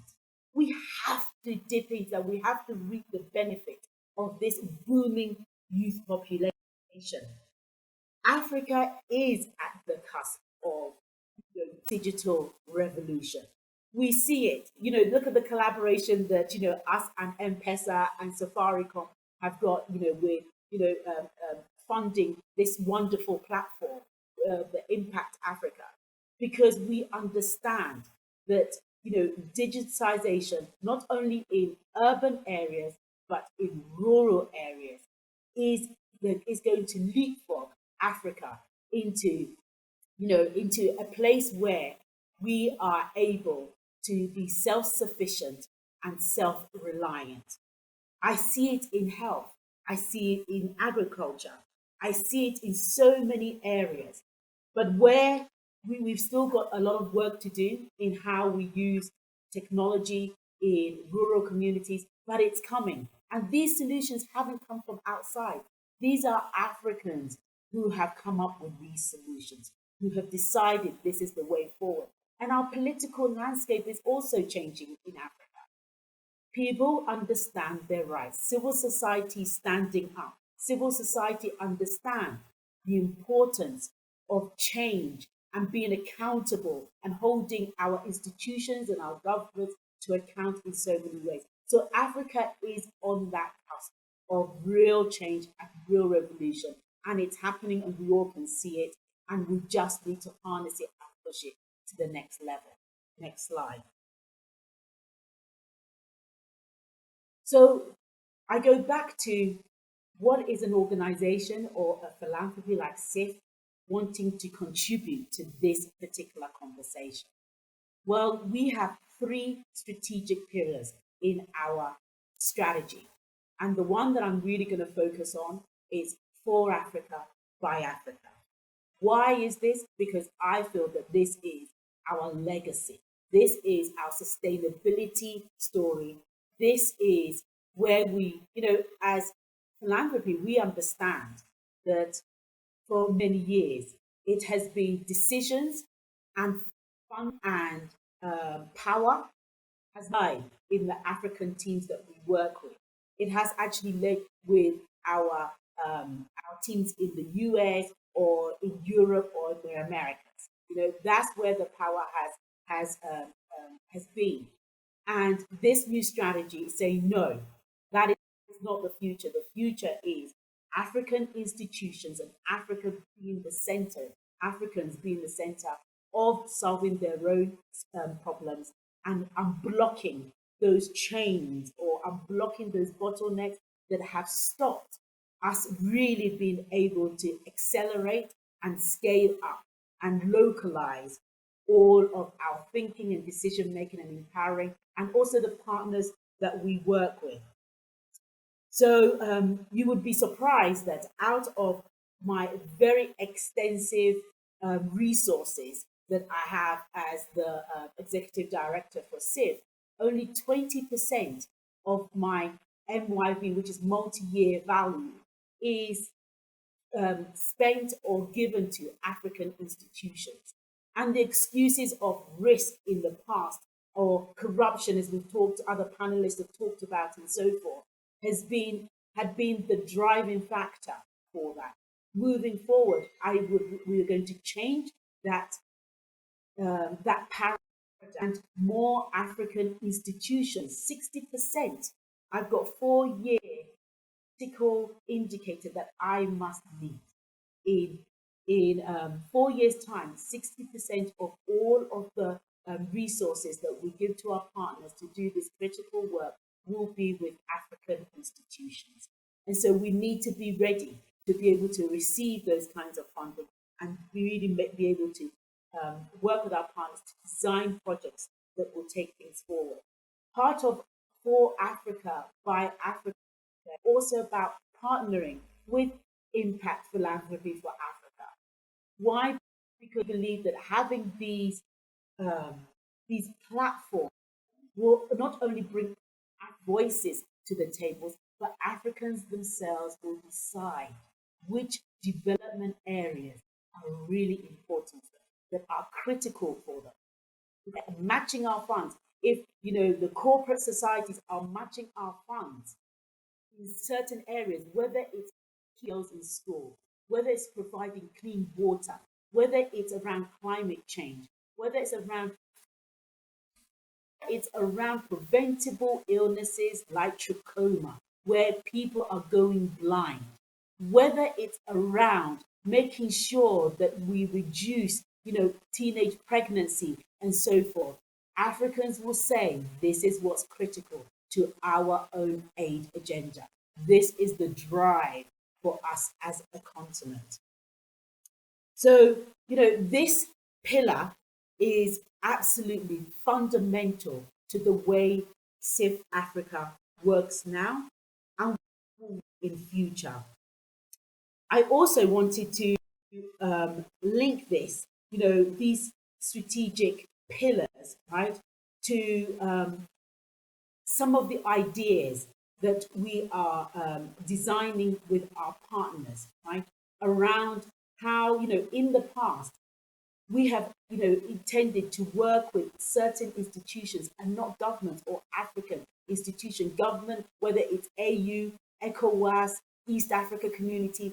We haven't, because there is a narrative, there is a stereotype. They are slow, they are bureaucratic. But for us to make transformational change as a society, as Africans, that can only happen if African institutions have the capacity and are able to take things that we may think is novel, that we may do as proof of concept, to the next level. So, I'm so glad that, we have our Honourable Minister who's going to be on the panel with me this afternoon, really digging deep around this issue, because it has to be a true partnership of private sector, of, NGOs and partners and so forth, and, Impact Africa, and also our government partners to really push this agenda forward. Next slide, please. So this slide goes into more detail, like I said, about, what we're trying to do around for Africa by Africa. But one area that I really want to kind of point out in this is that, 56, roughly, we think about 56 billion comes into Africa, comes from the diaspora to the African continent every single year, right? And it's probably slightly lower now because of COVID and the challenges the people in diaspora are also facing. When I first started, I started working at CIF, a very interesting conversation that one of my colleagues had with me was, Christina, of course there isn't much philanthropy going on in Africa, right? Apart from the big names that we know, Dan Gote, the Mo Ibrahim, there's not much going on, is there? And I had to put this individual, and I feel like I have to constantly educate, our colleagues around how much our society, the African spirit, our way of, of living in Africa, not, it's all about giving. It's all about philanthropy. This is what we do, right? But it's not organized in the way that it has been in the West. It's not pulled together in the way that it has been in the West, so that you see a large sum of, a family wealth, or, a private institution. It's not done in that same way. I had to explain to my colleague, the salary you think that you are paying me, is that salary does not go to me as an individual. It goes to actually looking after many other people, school fees, hospital bills, my, cousin who wants to start up a business and doing something. That's what Africans do. And if you're the most educated, if you're the one who has the good job, it's your responsibility to help all of those people in your society and in your community. And that's the way, the power of the African and our spirit as Africans. All across Africa, whether it's east, south, west, That's the way our society works. Imagine, I am now going to challenge every single person on this call today. Can we reimagine, right, where all of us, instead of doing it just with our local, community or our family and friends and so forth, we decided as individuals that we will pay every year, whether it's our 1,000 Kenyan shillings, whether it's our 20 Ghana cedis, whether it's our 50 naira, whether it is, our shillings or birr, whatever, onto a platform where we can actually see transparently where this money is going, whether it's in my area or not, whether it's in my country or not. That is us unlocking trillions. We can quadruple this 56 billion that comes onto our continent. Next slide, please. So staying on that continent about our diaspora and how much they are contributing to Africa and and in the areas that they are contributing. So it tends to be the biggest bit of key areas that that are driving philanthropy in Africa is the diaspora. Like I said, it's about social investment, and then it's really the family foundations. Like we have Family Bank with us, those foundations, they're the ones who are really driving this. And the areas into, the partners, there was a research that's done by Bridgespan recently, and, it showed that, the areas that they are funding tend to be healthcare, working with governments, and they tend to work more with governments and those kinds of institutions than, local entities. Because again, there is a real misconception of risk and who we can partner with. And that is also, really, it's not helping us be able to achieve our overall objectives as a philanthropic community. So I'm challenging some of our beliefs and some of our risk appetite. I'm challenging all of you to walk this path with me, where we are going to be more, taking more risk in the partners that we're with, and doing bigger and better. Next slide, please. So where is all this money tending to go? Where are philanthropy really spending their money? And it tends to be really in healthcare, like I said, right? Infrastructure, hospitals, things that people can see, and as a result of that, and equipment for hospitals, we have a lot of, white elephants. I don't know if you've ever visited a brand new spanking hospital somewhere, no equipment and no staff, right? That has to change. As a group of philanthropy, we need to change that. We need to either build upon, or we need to be able to really prioritize our work with government strategies and government thinking, whether it's at the federal level or it's at the county level. We need to be able to do that, because that's where sometimes our investments not making the impact that we all desire. Education. A lot of people are paying school fees, especially higher education. Again, I'm challenging us on that. It tends to be the gender parity is stark in this area.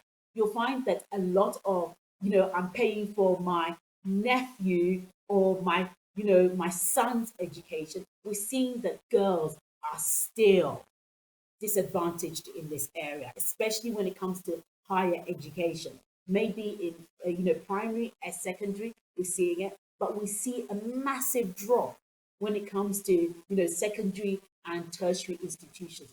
This is the role of philanthropy. This is an area that we can really make a difference to. If we unlock 50% of our population to be educated to the highest level possible, our economies change dramatically.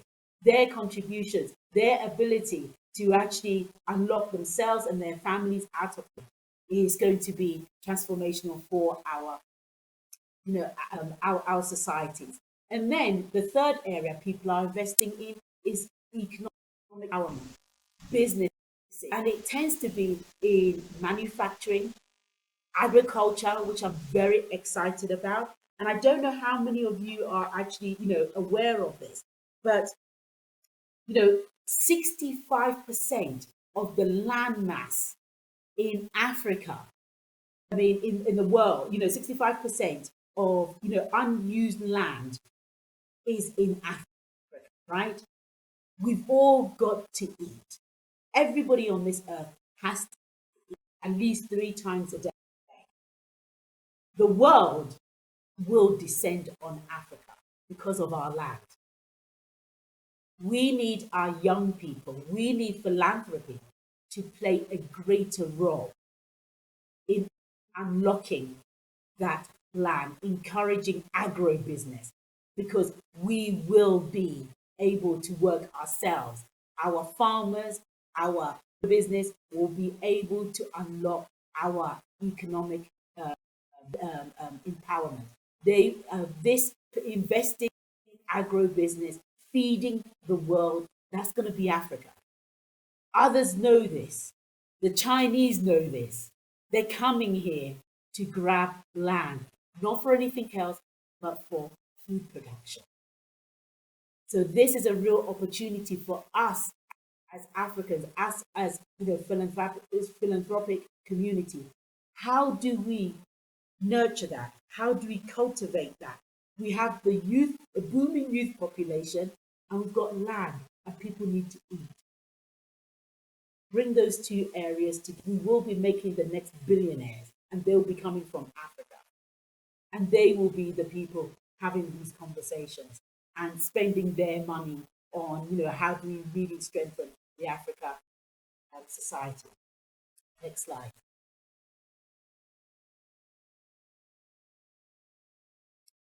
So, this really fits into what I was just saying on the previous slide. So areas that we have not been great at as a philanthropic community has been around climate change. We have not done much funding around climate change because it has been very much Western liberal kind of push, right?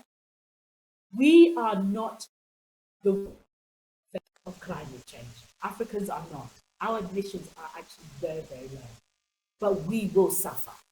We will suffer from change issues, right? And so we need every single society to be, every single community to be resilient. So if it's the next pandemic, if it's the next flood, we are resilient. So we've got to start thinking, what are the things as a community that we need to start funding to make sure we protect our communities? I don't know how many of you also know this, but 1970s, Sankara in Burkina Faso, small Burkina Faso, he wrote an amazing book on desertification, which is where the desert from the Sahara is moving closer and closer into his country. And what does that mean for food, agriculture, the water, all of those sorts of things? We need to be thinking more about that. We're seeing climate change in Kenya. I know we all are. I don't know if any of you the other day heard the thunderstorms from the other night, which were absolutely frightening. We're seeing it. So what can we do as a philanthropic community to mitigate some of our major climate issues that's going to affect us in the future and our children's future? And then that ties in again with food. And I told you, 65% of our land is unused, and the rest of the world needs that. We need to eat. How do we combine climate, linking these areas, climate, food security, and then we have the manpower, the youth, to be able to drive this agenda. So again, I urge us as a community to be looking at these 3 areas. Not, we've done health is where we tend to spend our money, and education, but these areas are also critical and paramount for the future. Next slide. Can we just, I've talked a lot about it, so if we can go to the next one as well. Thank you. And the next one. So I'll stop. No, can we just go back again to the girl capital, the next one before? So, I talked a little bit right at the beginning of my conversation, right, about unlocking 50% of the population, which is girls, right? We have to invest in girls, not when, after they finish school. We have to invest in girls, keep them at school, empower them, set them up for success, because we are missing an opportunity here. When 50% of our population is not being tapped, not being used to their full potential, have been disenfranchised. If we tap that population, they are able to work themselves and their families out of poverty. So we all care about, delivering on the sustainable development goals, right? If we invest in a girl at an early age, right, we will be able to actually reduce or actually achieve 6 or 7 of our sustainable development goals. If we invest in her early marriage, gone, right? Unlikelihood that she's going to be early marriage. Unlikely that she's going to suffer from female genital mutilation, teenage pregnancy. We're going to reduce increase first sexual debut. We also know that, if she is educated, not even just educated, but is skilled, after she leaves school, what skills are we giving her? How are we setting her up for success? She is less likely to, she's going to get married. And when she does get married, if she chooses to get married, right, she will be able to she will less likely be part of our maternal health statistics. She's not going to die from being pregnant. Her child is not going to die from infant mortality. Her child's not going to have malnutrition. Her child's not going to be going to have is likely to be, also go to school and be educated. So all of these benefits, by educating the girl child in the same equal way that we do with boy children, will transform our society as a whole, right? Next slide. So as an organization, just quickly, our countries that we're focusing on right now is Nigeria, Kenya, Ethiopia, and we have one francophone country that we're bringing on board. But historically, CIF had actually been working in over 20 countries in Africa, but none of them in a meaningful, strategic, impactful way. We'll do little bits here, little bits here, little bits here. Under my leadership, I wanted us to be very strategic and very focused. So deep, we want to have deep work in these countries. That means we're going to work with the governments, we're going to work with partners, we're going to work with, quasi-government institutions, regional bodies, to make sure that we don't do a half a job, but we really walk the path with the civil society and governments to make sure that we're really making transformational changes in those communities and in those countries before we bring on new countries and so forth. And we do this because, we've chosen these countries because of the things that I put at the top here. They've got to be, probability of success, obviously, because they've got to have the right partners, the right, the governments who are, excited by some of the work that we do and want to partner with us. And it's no longer just CIF coming and donors. We've got to stop this as a society, as Africans. The donors are going to come. And yes, we've got COVID means that we've put a lot of money into other areas. But I don't buy it. Our governments have a lot of money and there's a lot of wastage in our governments. If we're going to invest in a country, county, I expect the governments to also put money on the table. We as philanthropy have got to do that, because ownership and sustainability, we will not be there forever and we can't scale it up either. So the government has to buy into it. And the true way of showing I've bought into this and we're on this journey together is getting governments to also put what? Money on the table as well. Next slide, please.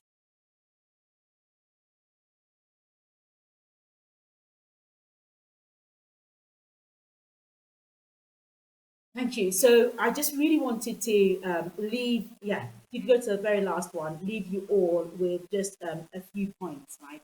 Is that, SIF, we are absolutely committed to the impact philanthropy, that, this journey that we started with Safaricom and so many of our other partners that have been listed. We are absolutely committed to this journey. We are committed that, this will be African-led institution, and it will embody us, the African spirit, the African giving, which I know it's there. We are a group of generous, thoughtful people, and this platform will allow us to exhibit that, and we will be able to make, huge transformations in our communities together. Because it's only by together, in true partnership with our governments to work with, that we'll be able to make lasting, sustainable change. Thank you so much, for giving me the time to speak this morning. Thank you. Thank you so much, Faustina, for that wonderful presentation. You have outlined for us what is needed and the solution and the possibility around harnessing not only Kenya's, but Africa's giving, and the importance for supporting African-led institutions. And the future, as you so rightly say, is around supporting African institutions and African giving. So thank you for that presentation. Thank you for sharing with us a model of best practice in the case study of SIF's For Africa by Africa program for sustainable change. And all this information will be available on our website to our participants who are asking how they can access the presentations that are being shared. So thank you so much, Faustina, for that. Now, at this point in time, it is my pleasure to introduce our final speaker. This is Mr. Nzioka Waita. He is the Chief of Staff in the Executive Office of the President and is the head of the Presidential Delivery Unit. It is so important that we are having this conversation together with government, because this optimizing the environment for corporate social investing, for catalyzing philanthropy Africa, is something that will need to be done in partnership and in close collaboration with the government. In his capacity as a founding head of the President's Delivery Unit, Mr. Nzioka is the key driver and a key driver of the government's Big Four agenda, and he plays a critical role in coordinating the successful implementation of key programs and projects thereunder. So we really have the right man in the room to help us discuss this issue further. And in his remarks, Mr. Nzioka, we would like you to shed a bit more around what are those opportunities for Kenya's philanthropic sector to coordinate and work closely with government around these policy and advocacy opportunities for us to be able to nurture an enabling environment to grow the philanthropy sector around shared development agendas. Mr. Nzioka, welcome, and the floor is yours. Thank you, Patricia. Good morning to all the participants. And first of all, let me thank all the previous speakers for sharing what very useful insights. I had missed a lot listening to developments in this space, and it's been fantastic to reconnect and to see the great work that's happening within the corporate philanthropy environment. I've been asked to talk a little bit about how government and corporate philanthropy can work closer together to achieve scale, to achieve impact, and to achieve sustainable development for the countries or the regions in which they are operating. And I wanted just to share a few thoughts, really to provoke a discussion and to really just probe an area that is probably very deep to be covered in 20 minutes, but to create sufficient curiosity and interest amongst yourselves in wanting to engage the government on this. So I'll cover this in 3 areas. The first will be really to look at how do we improve the coordination amongst the CSI community. How do we improve engagement with the government? And most importantly, how do we align and achieve impact in a way that is shared, an appreciation of that impact is shared? So allow me just to go into those 3 issues very, very briefly. The first will really be to ask how corporate philanthropy, it's a bit interesting, because one of the most organized sectors in Kenya actually is the private corporate sector, but that does not necessarily transcend into the philanthropy side. And it's important to take some of those lessons in as far as how corporate sector has organized itself to engage with the government. It's important to appreciate at the very basic that the government is a living creature, and it's a cyclical creature. So every 5 years, there is a likelihood that there will be a change of administration somewhere along the line.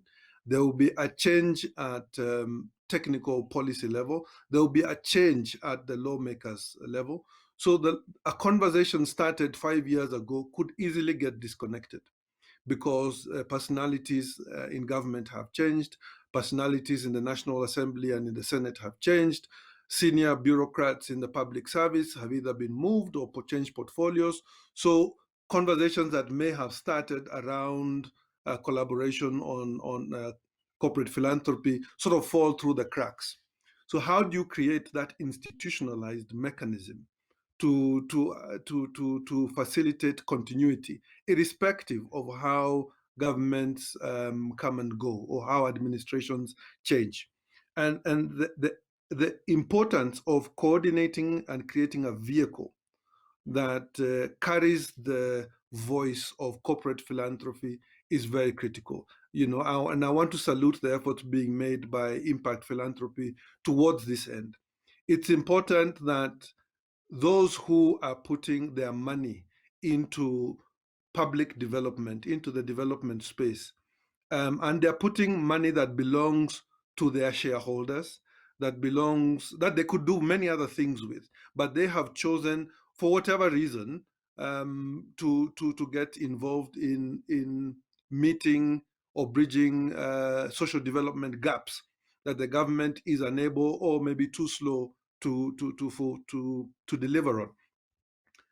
Creating that singular voice helps a lot in terms of just getting, first of all, being taken seriously by the government. For many of you who have dealt with government, you'll know that it's like that famous Sprite advert, image is everything. How you portray yourself, how you carry out an organization presents itself, receives a commensurate or reciprocal response from the government. So if the organization is very structured, it is well-led, it is coherent, the likelihood of getting audience at the highest level becomes almost a given. It also helps us to move to the next step, because once there is some structure around the voice and harnessing the voice of the different actors within the philanthropy space, so that there is commonality in terms of what policy changes you're looking for, whether it be it tax changes, be it governance issues, be it operating mandates, whatever the case may be. The legal reform exercise does not happen on its own. Legal reform generally is driven by vested interest. and coordinated vested interest. So it is important that this vested interest is harnessed and pointed in the direction that allows lawmakers to engage and understand. It allows policymakers to understand and buttress any case that needs to be made to the National Assembly for reform of legislation. It takes us then to the next level.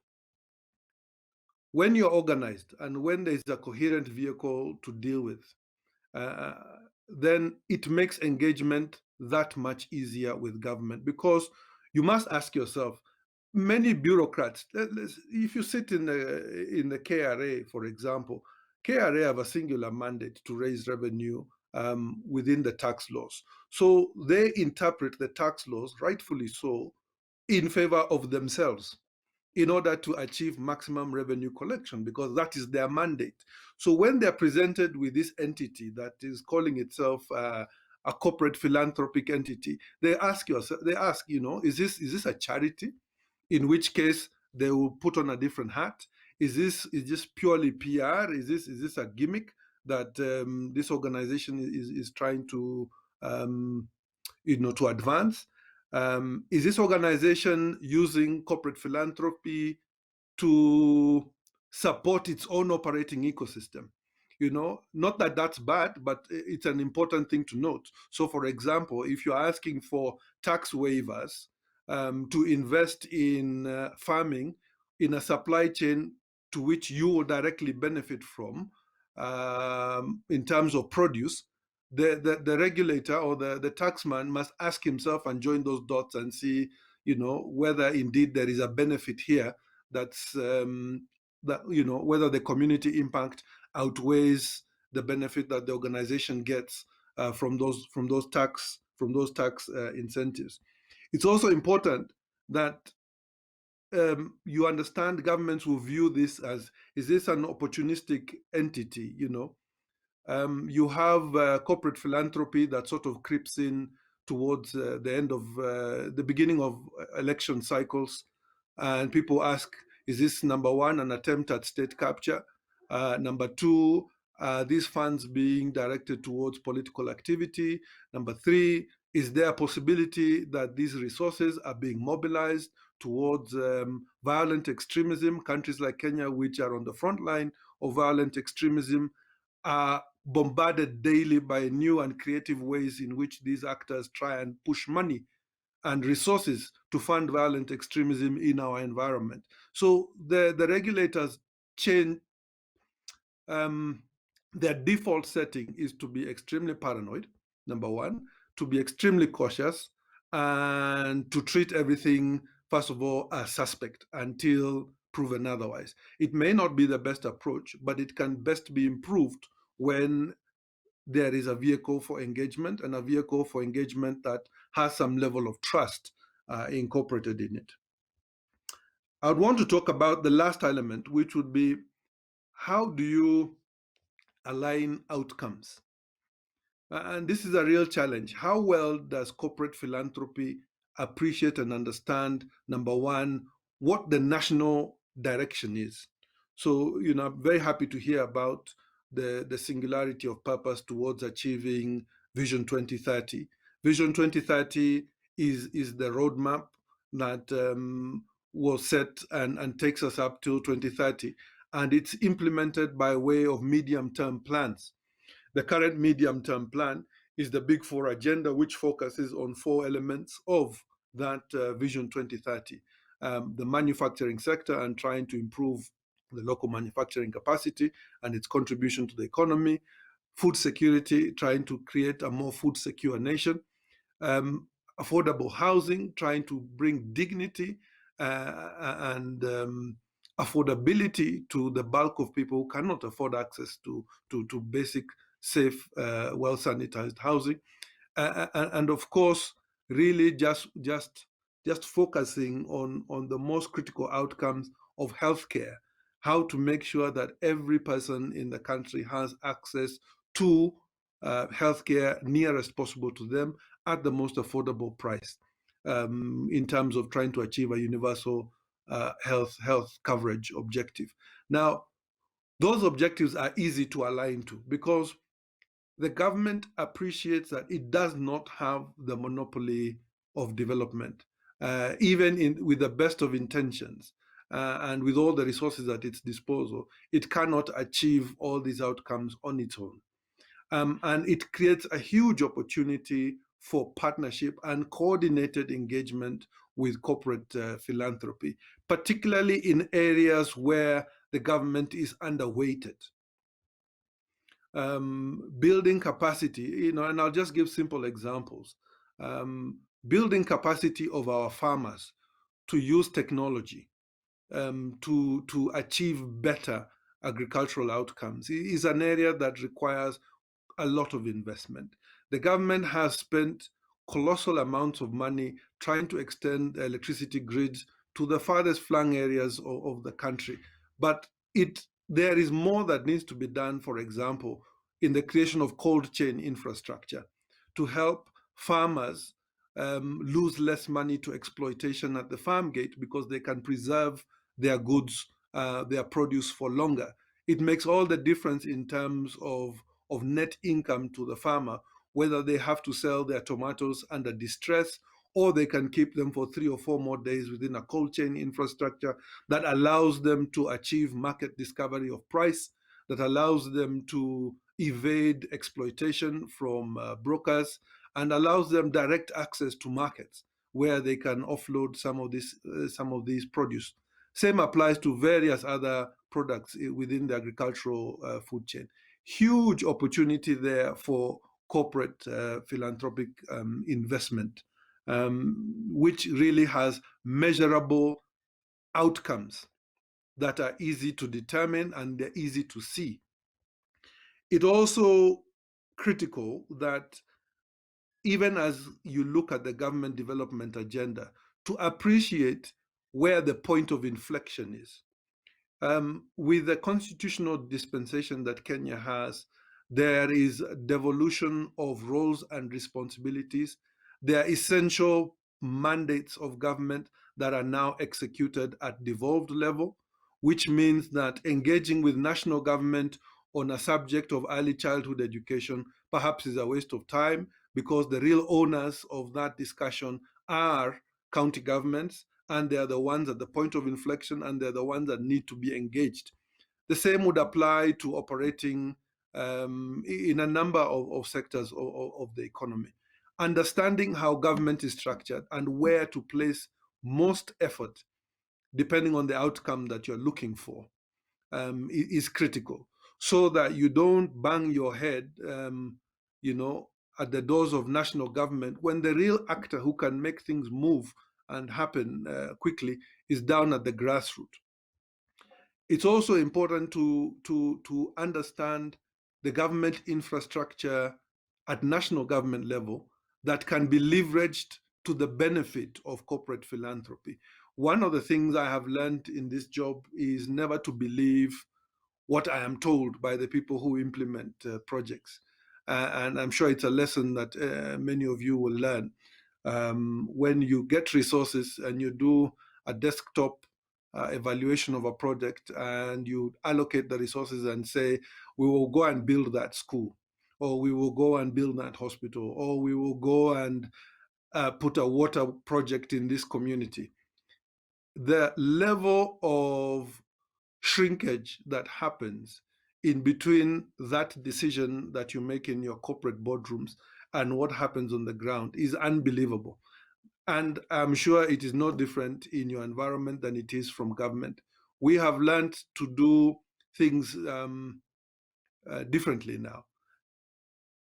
It's very well and good to get the helicopter view at the board level, but it's absolutely mission critical to get the ant view, to get the on the ground view, what we call a bottom-up feedback from the lowest denomination of governance on the ground, which is the assistant chief.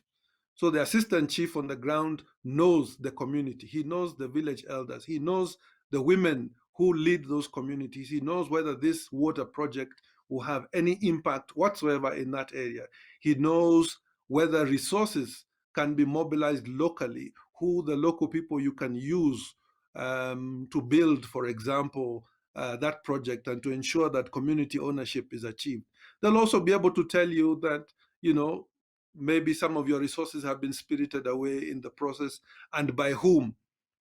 And leveraging on that infrastructure is very important because it allows you then to do a reconciliation between your boardroom decision, the funds you have allocated, and the feedback you get from the bottom up.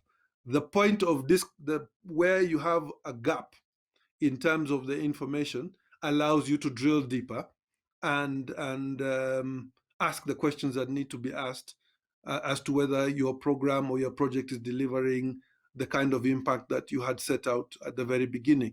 That is the delivery philosophy we use now in government, and we believe it's a shared philosophy that can be applied across the board.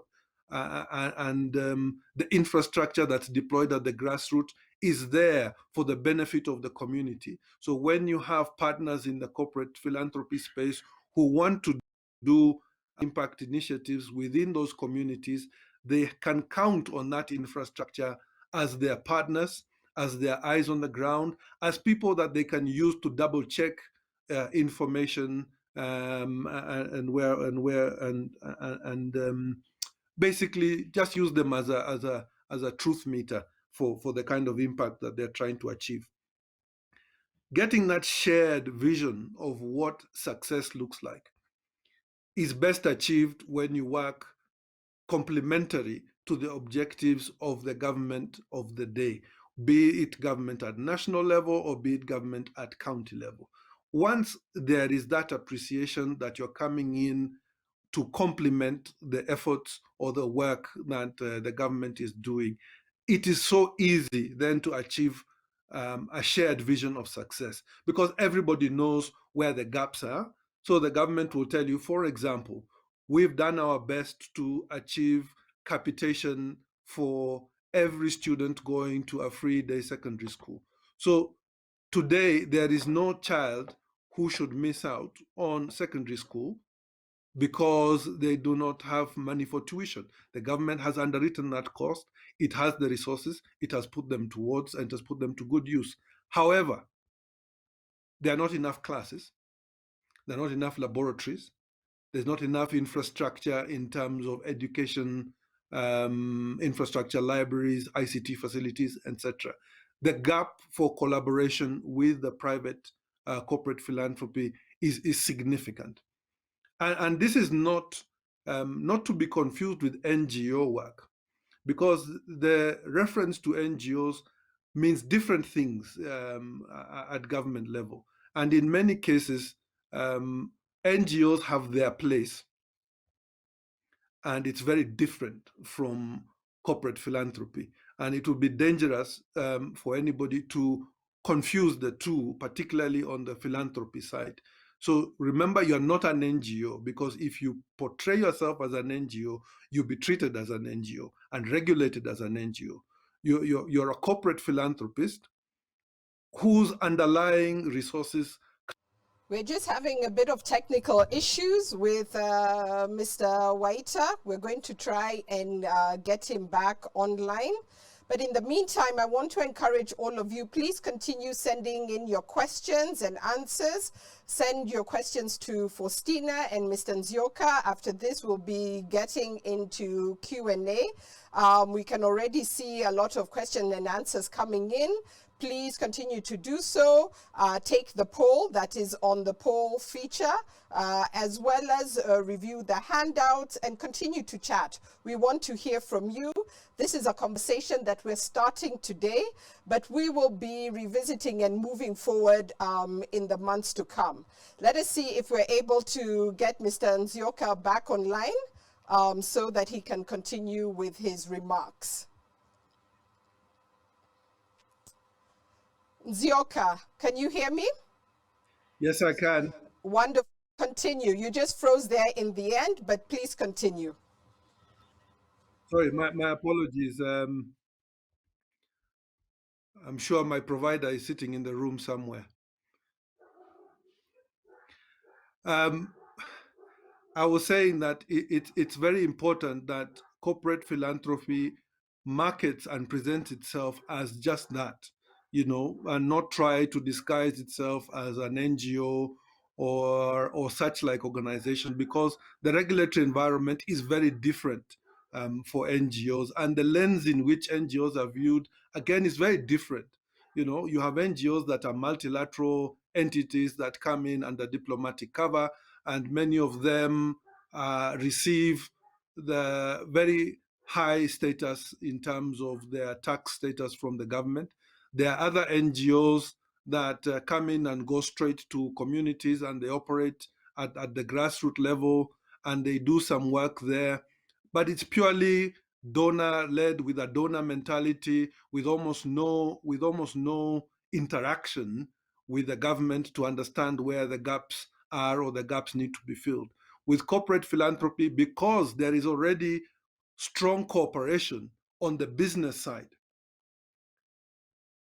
that cooperation can easily transcend onto the philanthropic side, because the government now understands what is motivating the altruistic nature of your philanthropy. The government understands what your objectives are. It sees you as an important constituent and actor in the country's development agenda and factors you in as such. And it really does help in terms of getting support to start bringing in some coherency within the legal and regulatory framework. Now, in terms of the way forward, how do we take this conversation and give you, as corporate philanthropy stakeholders, a focal point from which to engage the government? Assuming, of course, that you have put yourselves in a vehicle and you will not overwhelm the government side with multiple requests that are not coordinated or seemingly disjointed, such that government officials do what they do, which is basically just to take cover, because they really don't know how to respond to the multiplicity of requests, or which request takes precedent over the other.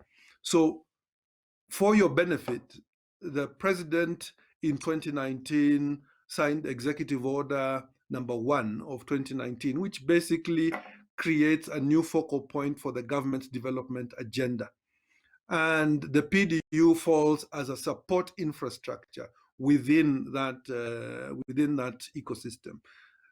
The National Development Implementation Cabinet Committee, chaired by the Cabinet Secretary for Interior, Dr. Fred Matiang'i, is the focal point for development in the country.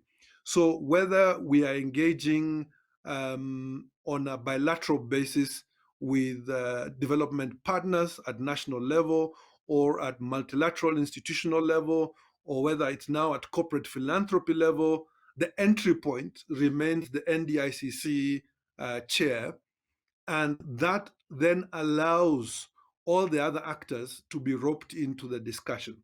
So if, for example, there's a discussion around reform of the tax legislation, it is through the NDICC infrastructure that the National Treasury is brought in, that the policy makers are tasked to work with yourselves to develop laws that can then be subjected to stakeholder engagement, and ultimately to the lawmakers for them to debate and give their perspective, and ultimately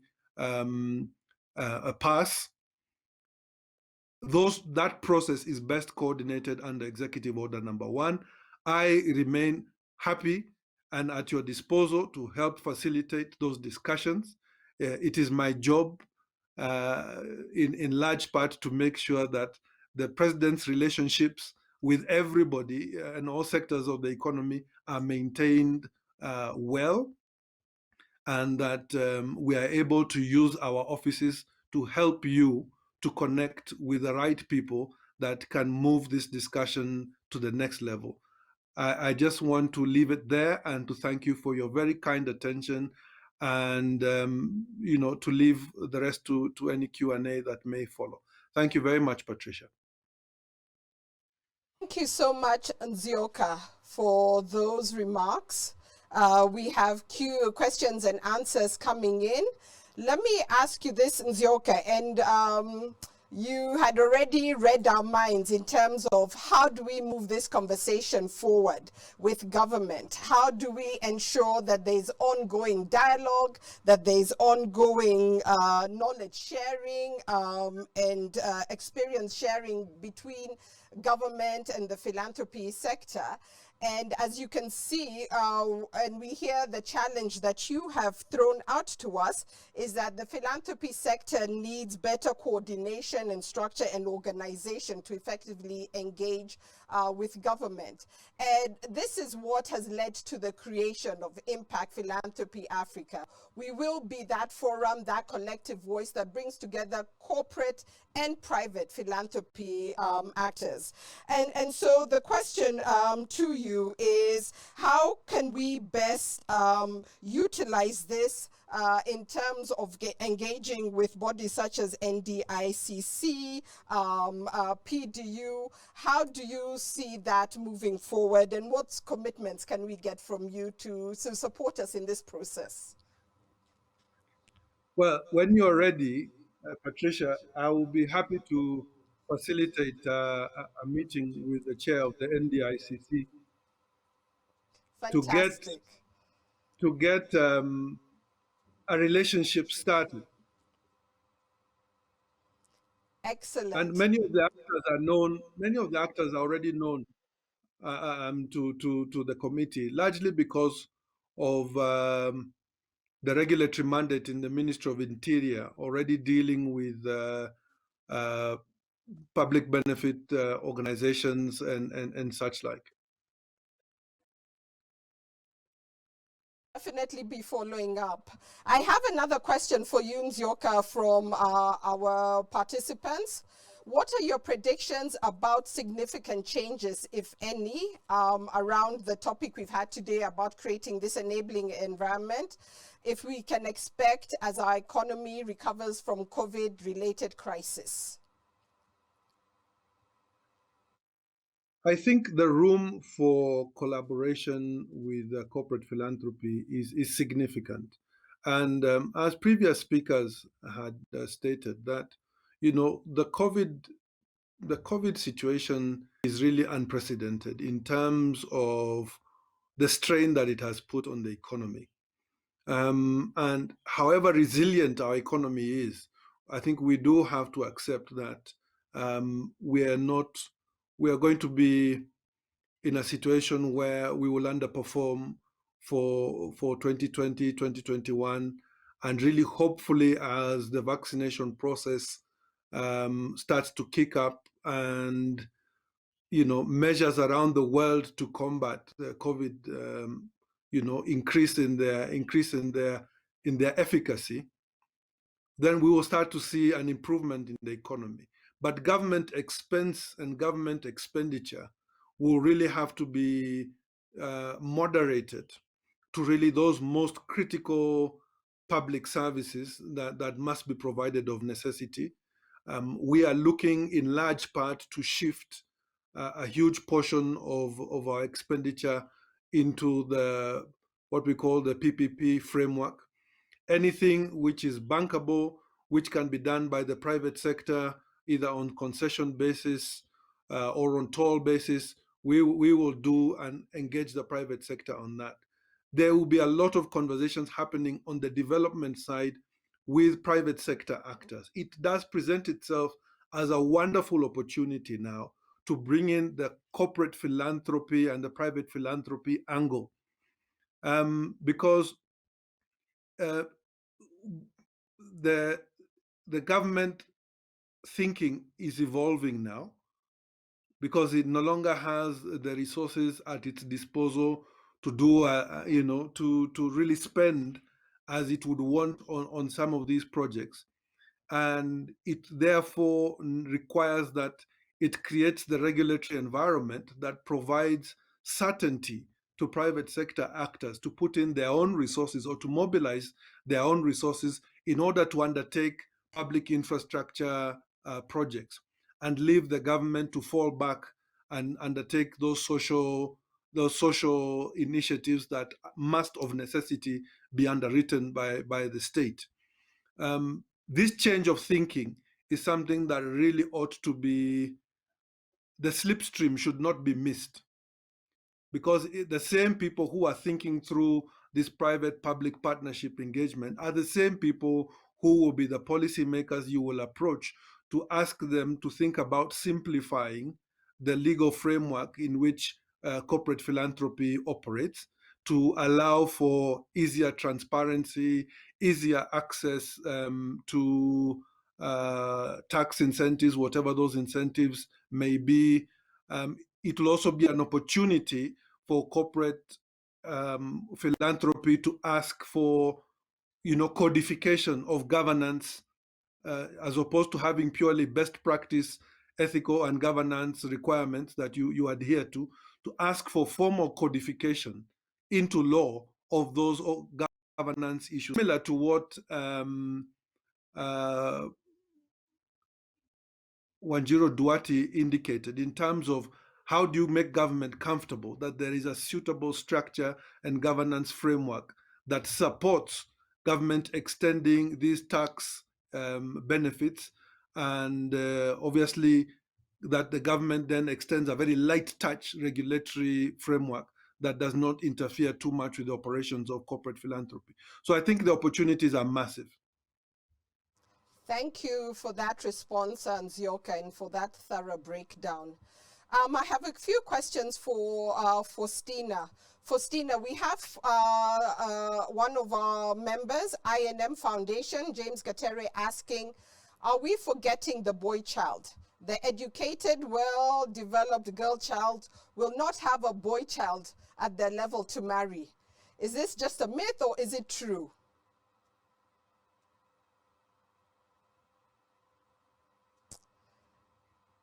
Faustina, I believe you're frozen. Let us go to some additional questions.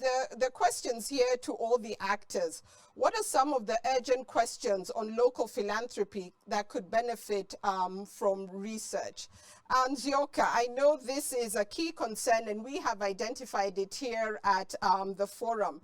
The lack of data and relevant information on the trends around corporate social investing and philanthropy. And in our earlier presentations, we had highlighted this as really being one of the most significant challenges to growing philanthropy in Kenya. And we believe it is a game changer. Having that data and information, not only to help inform more strategic programming and support and alignment with the development agenda, but also for it to guide the areas of advocacy and the areas of engagement with government. From your side in government, do you see the issues around information, accountability, being quite a challenging issue for you when it comes to engaging philanthropy sector? Who's doing what, where? What are the trends? What are the emerging innovations? Where are the opportunities? I think being able to articulate, to be able to aggregate data in terms of spend, in terms of sectoral engagements by corporate philanthropy actors, and in terms of impact to date, is something that would really help the government in terms of its own thinking, because once you're presented with this data, then it really helps decisions come out a lot more clearly. And it also helps the different sector leads to understand better how they can now work with yourselves to achieve some of these outcomes. Because as I indicated, like in the education sector, it's really, it doesn't matter what we do, we cannot build enough classes and schools in time to meet what we call a universal access requirement, 100% transition for secondary school students. And this is an opportunity for us to achieve multiple objectives. There is a discussion about access to education at the secondary school level, tertiary level by girls. How do you do that unless you guarantee a safe learning environment for them? Even with the best of intentions, these are not deliverables that can be achieved in the short term. They probably have a medium term window. But with proper collaboration and direction of resources, this is something that becomes then low-hanging fruit and something that can be delivered quite easily. You know, in my previous life, working with Les Bailey and with all the team at the Safaricom Foundation, we built countless number of schools. But at that time, we were doing it largely to respond to individual needs that were coming from those communities. Right now, you have a scenario. Okay, do you see me? You have a scenario where there is an education imperative led by the government. So it's easier now to plug in and fill specific gaps. Pleased to know our next upcoming workshop, our member forum, will be focused on education. We'll be having various thematic workshops in the coming months, and our first thematic area will be education in Kenya. So that will be a good linkage into that. For Stina, we have a couple of questions for you. I will read the 3 questions out to you, and so you can then answer them all together.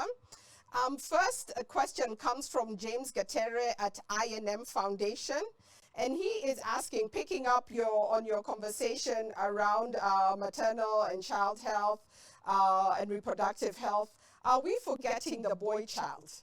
The educated, well-developed girl child will not have a boy child at their level to marry.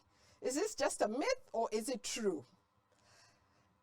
In addition to that question for Stina, there is a question picking up on your call to support African institutions, and that the future is African institutions and African giving. The question here is, how can institutions who are interested to work with SIF, how do you work with African institutions and what are the opportunities there? And the final question for Stina, and I feel this is a very good question to close us out, and also in your double capacity as co-convener of this forum, how can we now collectively as Impact Philanthropy Africa Forum, all the members, how do we move this agenda forward?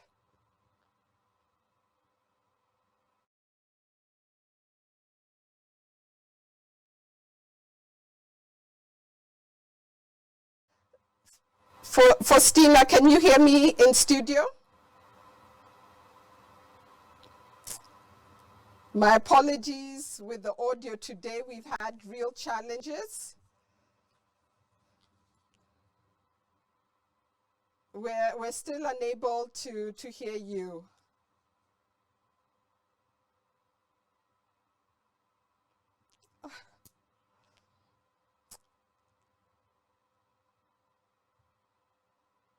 We're still,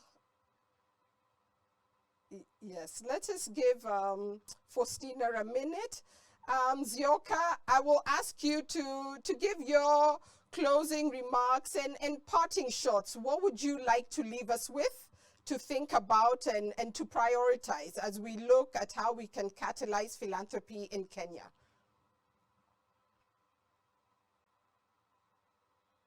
I think, Patricia, it would be great to see the corporate philanthropy infrastructure. Oh gosh, what is going on? We can hear you very clearly in Zioka. Please go ahead.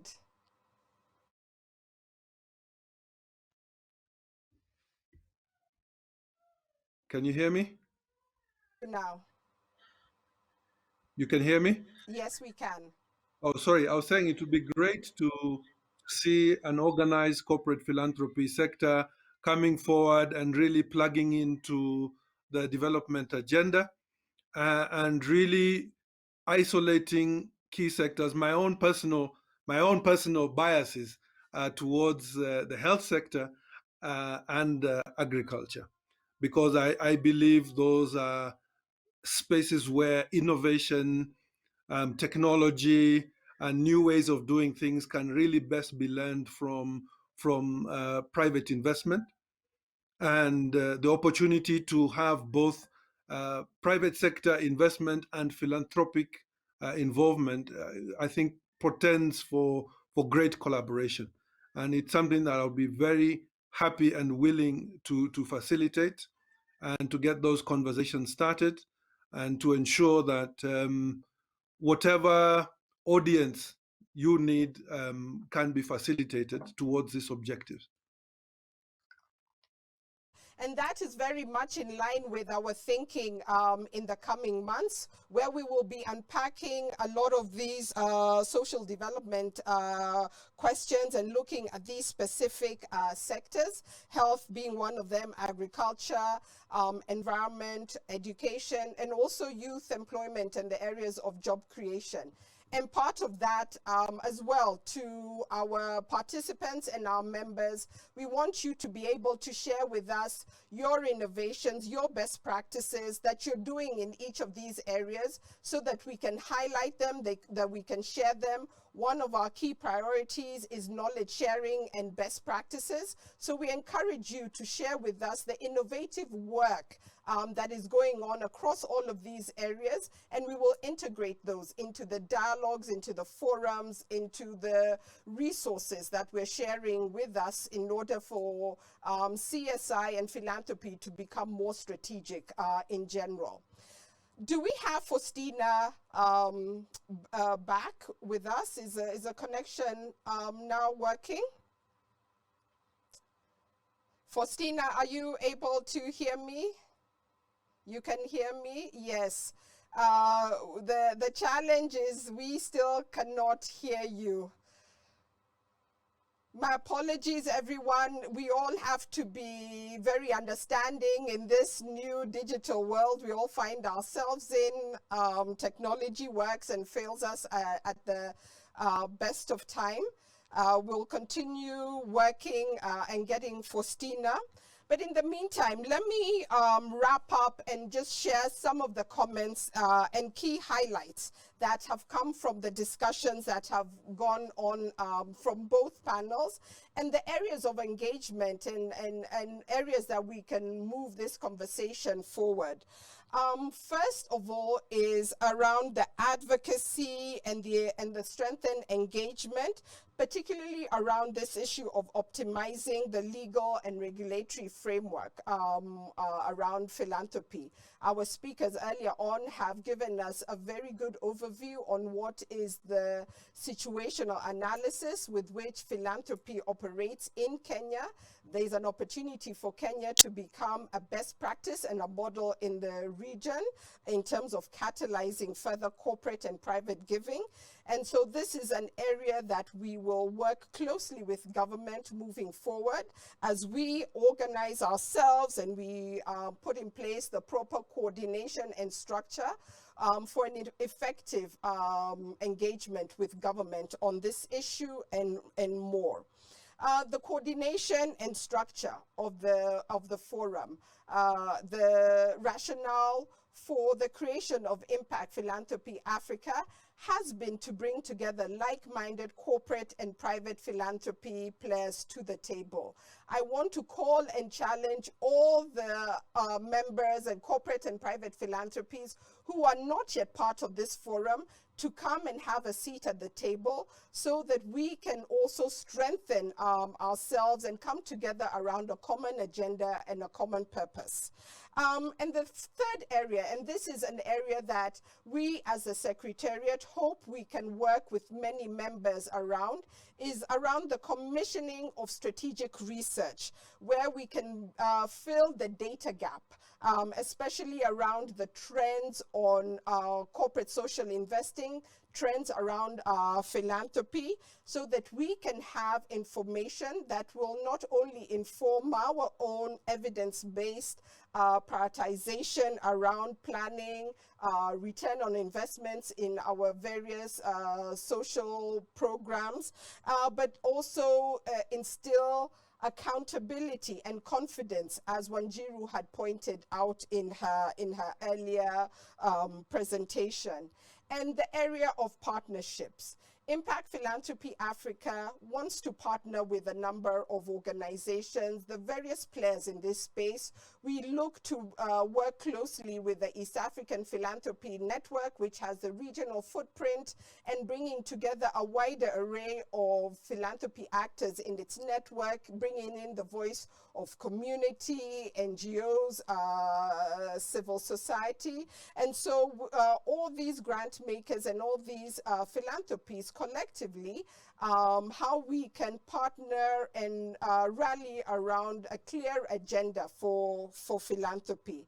So I take those as really the 4 key areas that have emerged out of today's session, and which we here at the Secretariat will be definitely picking up in the coming months, and will be delving even deeper as we look into the different thematic areas, in which you will see the lineup of different thematic workshops on our calendar. Go online, and we'll have much further dialogue in each of these areas, in line with the national development priorities, in line with the SDGs. And so I feel that is a good summary of what I have taken out as the key highlights from today. But please continue sending in your questions, your thoughts, your views to us. Let me see if we've been able to fix the technical issues. Faustina, are you able to hear me? Hello? Oh, wonderful, Faustina. We're hearing you very clearly. My sincere apologies. You've been such a trooper with us today. Faustina, we had the 3 questions that were posed to you. And then also, if you can also give then your concluding remarks, and I will ask also then Mr. Les Bailey to be ready to also give us his closing remarks. Okay, great. So about the boy child question, I hear you. My sons often hear me giving these presentations and they ask me the question, but what about us, Mum? And, you know, boys are raised in a home with mothers and sisters and so forth, right? All we're trying to do is actually bring some equity, right? Because there is a real disparity. If you see the statistics from girls and boys, you know, and I'll give you a clear example. A few years ago, I was off work because I had to have a minor op, and my house actually overlooks a school. And I also know the primary school because that's near where my children go to school. And the primary school, I see troops of girls. There's probably more girls than boys. But the secondary school, where my garden overlooks, once they get to secondary school, I could only see a handful of girls. And that is not just in this particular area that I live. This has been repeated all across Africa. And in certain cultures in Africa, it's even more pervasive. And all we're saying is that we're not asking for favor or special treatment for girls. All we're saying is give them the same opportunities that boys currently receive, and that is it, right? Because those girls will be the future mothers of those boys, right, that we're talking about. And boys, and we know from research that boys that are raised in a home where a mother is educated, a mother has the ability to also work and contribute to the family, is a far more rounded individual. So this is, we're not saying that, you know, we shouldn't focus on our boys. Our boys are just as important. And of course, you know, I want my boys to live in a world where they find partners who are, are their equals, and they, you know, they can have a life that's fulfilling for themselves as well. So it's not about excluding boys. It's just about equity, being more fair in our system for girls and boys. And then the question around, you know, African institutions and raising, you know, how do we work with African institutions and how do we want to work with them? Well, it's for us, we are going to be investing heavily in African institutions, whether it's through organizational development. There's some organizations that we very much want to work with, but the kind of funds that we want to be able to pass through them and their work, they may need some support around that, building up their systems to be able to receive such. So we are just in the process of actually recruiting someone who's going to be leading that work, working with our strategic partners, making sure that those institutions have the systems and they have the capacity to really deliver at scale. So we're not just saying for the sake of saying it that, you know, we're talking about it in this way. We're actually going to also invest in those institutions so they are ready to receive funds and so forth. But, you know, I want to debunk this colonized thinking that African institutions inherently have more risk. That is not the truth. We all know that that is not the truth. Every organization has, you know, some challenges or may have some weaknesses and have some strengths and so forth. And we just want to work with organizations that are going to be honest about their weaknesses, and where we can support them to make sure that, you know, we strengthen that. We want to do that, but no longer the excuses of, oh, it's going to be more risky, there's more corruption, there's more this. So that means we end up working with other institutions or more international organizations because we feel that their systems are stronger. I have seen the worst, a lot of corruption and you know, lack of accountability from those kinds of organizations as also African institutions. So we've got to start also, you know, as I think it's been said by a previous speaker, it's about image, making sure that these organizations are professional and, you know, they deliver on their mandate. You know, I really, that's one, a big driver for us at CIF.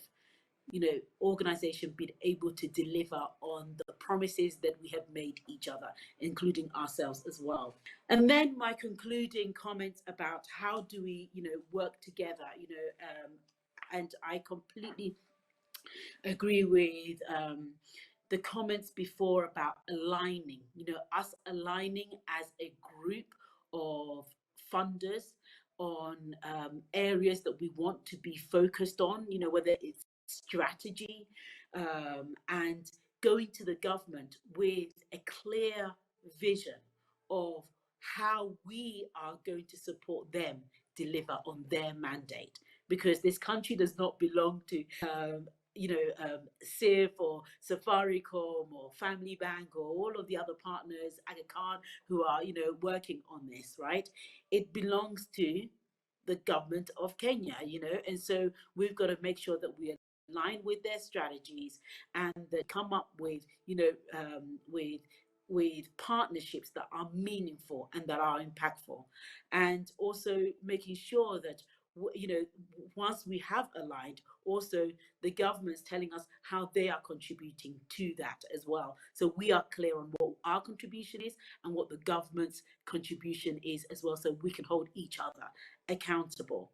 And then when it comes to also partnerships, you know, I'm really looking forward to having a deep partnership with every single one of the philanthropic organizations that is part of the African Impact Philanthropy, where we're going to work on, you know, specific areas, and that, you know, we are going to, you know, align our resources, our networks together to actually do that. And then, you know, of course, you know, it's the regulation side, because that's, you know, and the policy side are some of the biggest barriers that we face, right? And, you know, the incentives for more people to want to be part of this, you know, club or this part of this group is how well the government is also going to incentivize corporates to, not only am I giving, but I'm also incentivized to give more, to keep giving more, and making sure that, you know, we are tackling the biggest challenges. I don't want us to do, you know, together that is just, nice pictures, they're nice photo ops. I want us to do things that are really going to be transformational and are really going to impact the societies and the communities and the people that we wish to serve. So this is a great initiative. Thank you, Patricia and the team. I've really enjoyed, although it's been technologically challenging at times, but I've really enjoyed the conversation. And today was meant to be a day off for me, but I wanted to be here because I see the value in what we're trying to do and how this could look like in 5 to 10 years' time. This will be a real moment for all of us to remember back on that, this was the start of something pretty special. So thank you. And Kenya is, as always, a bit of a guiding light for some of the other countries in sub-Saharan Africa. And again, Kenya is showing the way in this way as well. So thank you. Thank you so much, Faustina. We've had such an informative session this morning. I want to thank all of our speakers. I want to thank all of our chief guests. And I believe the journey has started and we will be able to achieve what we're setting out to achieve. To close us out, I will call on Mr. Les Bailey, Executive Director, M-Pesa Foundation, and co-convener of Impact Philanthropy Africa, to give us the closing remarks. Welcome, Les. Okay, Patricia, thank you very much. And well, another good afternoon to everybody. I'm conscious of the fact that we've run slightly over the allotted time. I think we've had some good discussions going, but we need to make sure now that they're not just discussions. We don't want to have another talking shop. I think there's been too many of those in the past. Now we have heard a lot about the legal aspects of philanthropy. I thought Nzioka, in his usual way, was very open. He always is, and I'm sure that he will open doors for us and for the members. And I really have to reiterate involvement with government. And I think sometimes we think about central government, but really in Kenya, a lot of it is about the county governments, and we cannot ignore those at all. Certainly the projects that we're doing within the M-Pesa Foundation, we always start with setting up a relationship with the county government, with the relevant people within the county, and then work towards MOUs and make sure that they are involved in the projects, and ultimately their communities will own the projects. So let's continue working together on this. Today has really just been the introduction, and I'd like to thank all those people who came in. I think we've got a very, very good response. And Patricia, you and your team, and Stacey and your team, I think you've done a great job in managing to pull everything together, where everybody is no doubt in various parts of the country, and that's never easy. But I thought it all went very well. Let's continue. Look forward to the first thematic workshop around education, which is something very, very close to our hearts, and I'm sure it is to yours. So thanks very much, everybody, and we look forward to you joining the next workshop. And thanks, Patricia, once again, and your team. Great job. Well done.